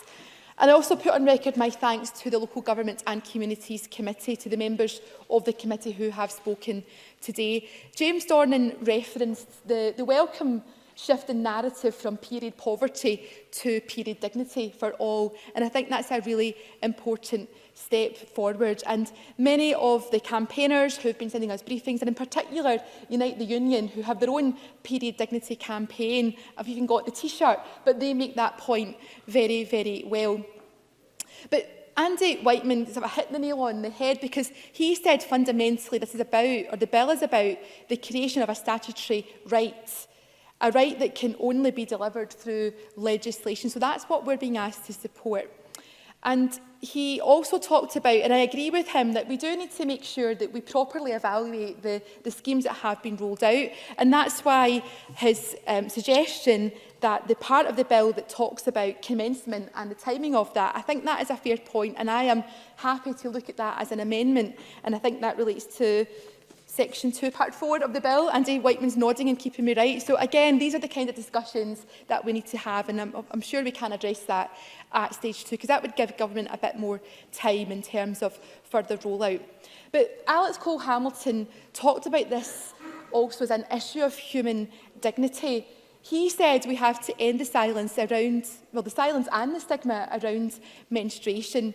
And he talked about the cost benefits to the NHS of getting this right. It is rare, but toxic shock syndrome is a real issue. And I remember a couple of years ago when we were working on the campaign, reading about a student who was in a university in Glasgow, who was studying in the library, but because she was concerned about how much money she had, she was wearing a tampon. She had a tampon in her body for far too long, ended up in intensive care for 5 days. So there's a human cost there. She almost died. But the cost to the NHS, I think it was worked out, is around £5,000 a day. So these are very serious issues. But Alex Cole-Hamilton talked about the mental health benefits, you know, ending issues around body confidence and isolation. This is the value in doing this, and there's a cost to not taking the bill forward. I have to say that the speech from Angela Constance was excellent, and I absolutely agree with her that we just have to address poverty, full stop, and its root cause. And I think that in terms of passing the baton to Aileen Campbell, we have seen fantastic progress, and it is amazing as a feminist to see other feminists in government doing the right thing for women and girls across the country. And Neil Findlay also made those points about addressing poverty at its roots. The debate leading up to the bill has largely focused on whether a targeted approach focusing on low incomes is better than a universal approach. And I make no apology for the fact that universal free provision of period products is ambitious and is at the heart of this bill for a very good reason. So I say the policy intent of the bill is clear. It is that access to period products should be a right and available to all who need them. In doing so, we can eradicate period poverty, and in doing so, we can normalise menstruation and smash stigma. So I want the good work that has been rolled out already to continue. And the current approach pursued by the government has been an important step, but at committee, all of us recognise that some gaps still exist. Some groups are still being missed out. So none of us want to be in a situation where we're discussing who is more deserving of period products than other people, and to get into discussions about how much people are bleeding. None of us want to go down that route. Access to period products is a necessity, and therefore I believe free access should be an option open to all. If the bill proceeds to stage 2, I will of course work with all colleagues to listen further to their concerns and ideas, of course. Graham Simpson. Thank you to Monica Lennon for taking the intervention. She's referring, of course, to the recommendation in the committee's report around giving women who have specific medical needs access to period products on prescription. So if we don't do that, how does she think women who do need a lot of products should access them? Monica Lennon. I think the committee has highlighted some important issues, but I've looked at the briefing that's come in from BMA Scotland. I've listened to Dr Alison Scott, who's a clinical gynaecologist who advises the government on the Women's Health Plan. And their argument is that actually a quarter of women experience heavy bleeding, if that's the right term, and also that an appointment to the GP might not be the best use of a GP's time. But of course, if women are concerned about their periods and about their cycle, we want them to have conversations with their GPs if that's the appropriate route. So again, I welcome a further discussion at stage 2. On the voucher scheme, as mentioned by Sandra White in her intervention to Pauline McNeill, just again to be clear, it's only referenced on the face of the bill to put a limit on what information could be collected if the ministers wanted to go down that route. And again, I pay tribute to campaigners like Gillian Martin and Julie Hepburn, who had pursued that policy approach initially. But I think we've all realised that we have moved on. It might not be the best approach. It's a scheme that's in place for access to condoms, but if we need a different approach to this, then absolutely I support that, and again willing to discuss those amendments with the Cabinet Secretary. And I would like to thank Annabel Ewing for her contribution and for her tough and forensic questions at committee, because it's right that we put ourselves through those tough questions, because we have to make legislation that is fit for purpose, and her legal background certainly shone through in the committee. But I thank her for continuing to listen and listening to campaigners and the women and girls who have told her that they would benefit from this legislation. And I also want to say that, yes, you know, we need to have a further discussion and look at the costs. I mean, sincerely, I looked at all the information that was in public record about the pilot scheme in Aberdeen, about the cost of the rollout within education settings. But I will work very closely with the government to make sure that nothing has been missed out, and that where we can continue to identify savings, we will do that. I don't know about colleagues, but I get lots of emails from people who are very keen that we help to promote access to reusable products. I know that Michelle Ballantyne and others, particularly on the green benches, have made these points really well. And right now, to buy a menstrual cup, some brands, it could be up to £25, and that's quite expensive for a young person. But if we can make the scheme, which I know the government work does that just now, but through this we can look at, you know, making savings and doing our bit for the environment too. Just a minute, Miss Lennon. Can I ask you to keep the mumbling down, completely down, because I can't hear anymore, and that's important that I hear. Thank you.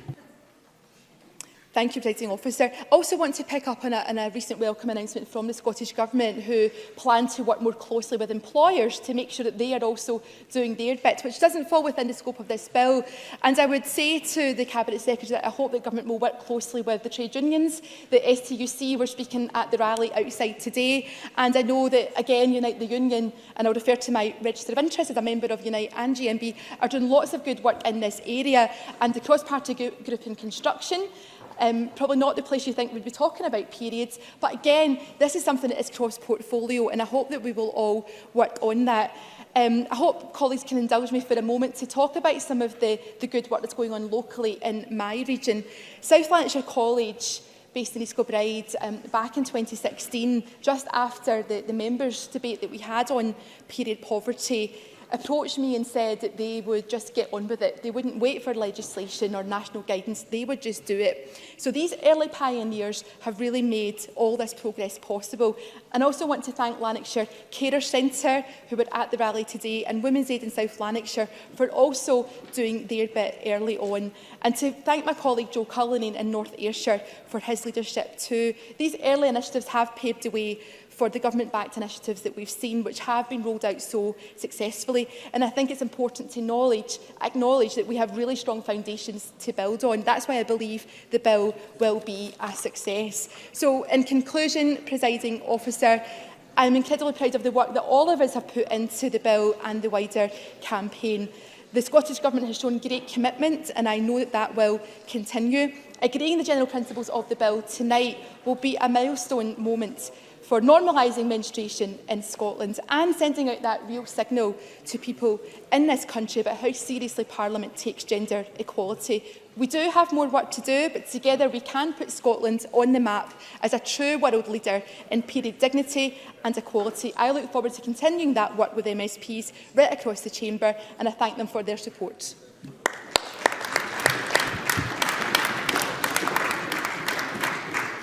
Thank you very much. That concludes our Stage 1 debate on Period Products Free Provision Scotland Bill. The next item is consideration of Business Motion 20995 in the name of Graham Day on behalf of the Bureau setting out revisions to this week's business. Could I call on Graham Day to move this motion? Move, Presiding Officer. Thank you very much. And no one has asked to speak on the motion. Therefore, the question is that motion 20995 be agreed. Are we all agreed? Yes. Thank you. The next item is consideration of 3 Parliamentary Bureau motions. Could I ask Graham Day on behalf of the Bureau to move motions 21001 on committee membership, 21002 on substitutions on committees and 21003 on committee remit? Move, Presiding Officer. Thank you very much. So we come to decision time. The first question is that motion 20752 in the name of Bill Kidd on proposal for a committee bill be agreed. Are we all agreed? Yes. We are agreed. The second question is that motion 20756 in the name of Monica Lennon on the Period Products Free Provision Scotland Bill be agreed. Are we all agreed? Yes. We are agreed. I heard a no. I beg your pardon. I heard a no. In that case, we will move to a vote on motion 20756. Members may press their votes, but it's a vote now.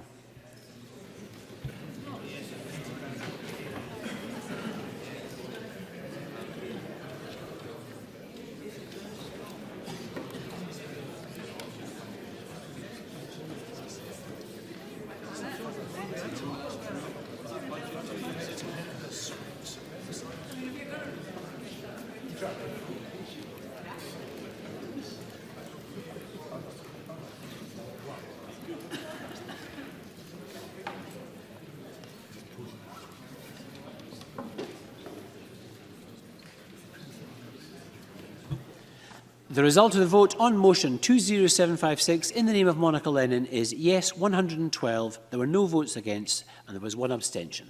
The motion is therefore agreed. I propose to ask a single question on the 3 Parliamentary Bureau motions. Does any member object? No. Therefore the question is that motions 21001, 002 and 003 in the name of Graham Day on behalf of the Parliamentary Bureau be agreed. Are we all agreed? Yes. We are agreed. Thank you very much. And that concludes decision time. We're going to move shortly to a members' business debate in the name of Jackie Bailey on Enable Scotland campaign in safe hands, but we'll just take a few minutes a pause before we continue.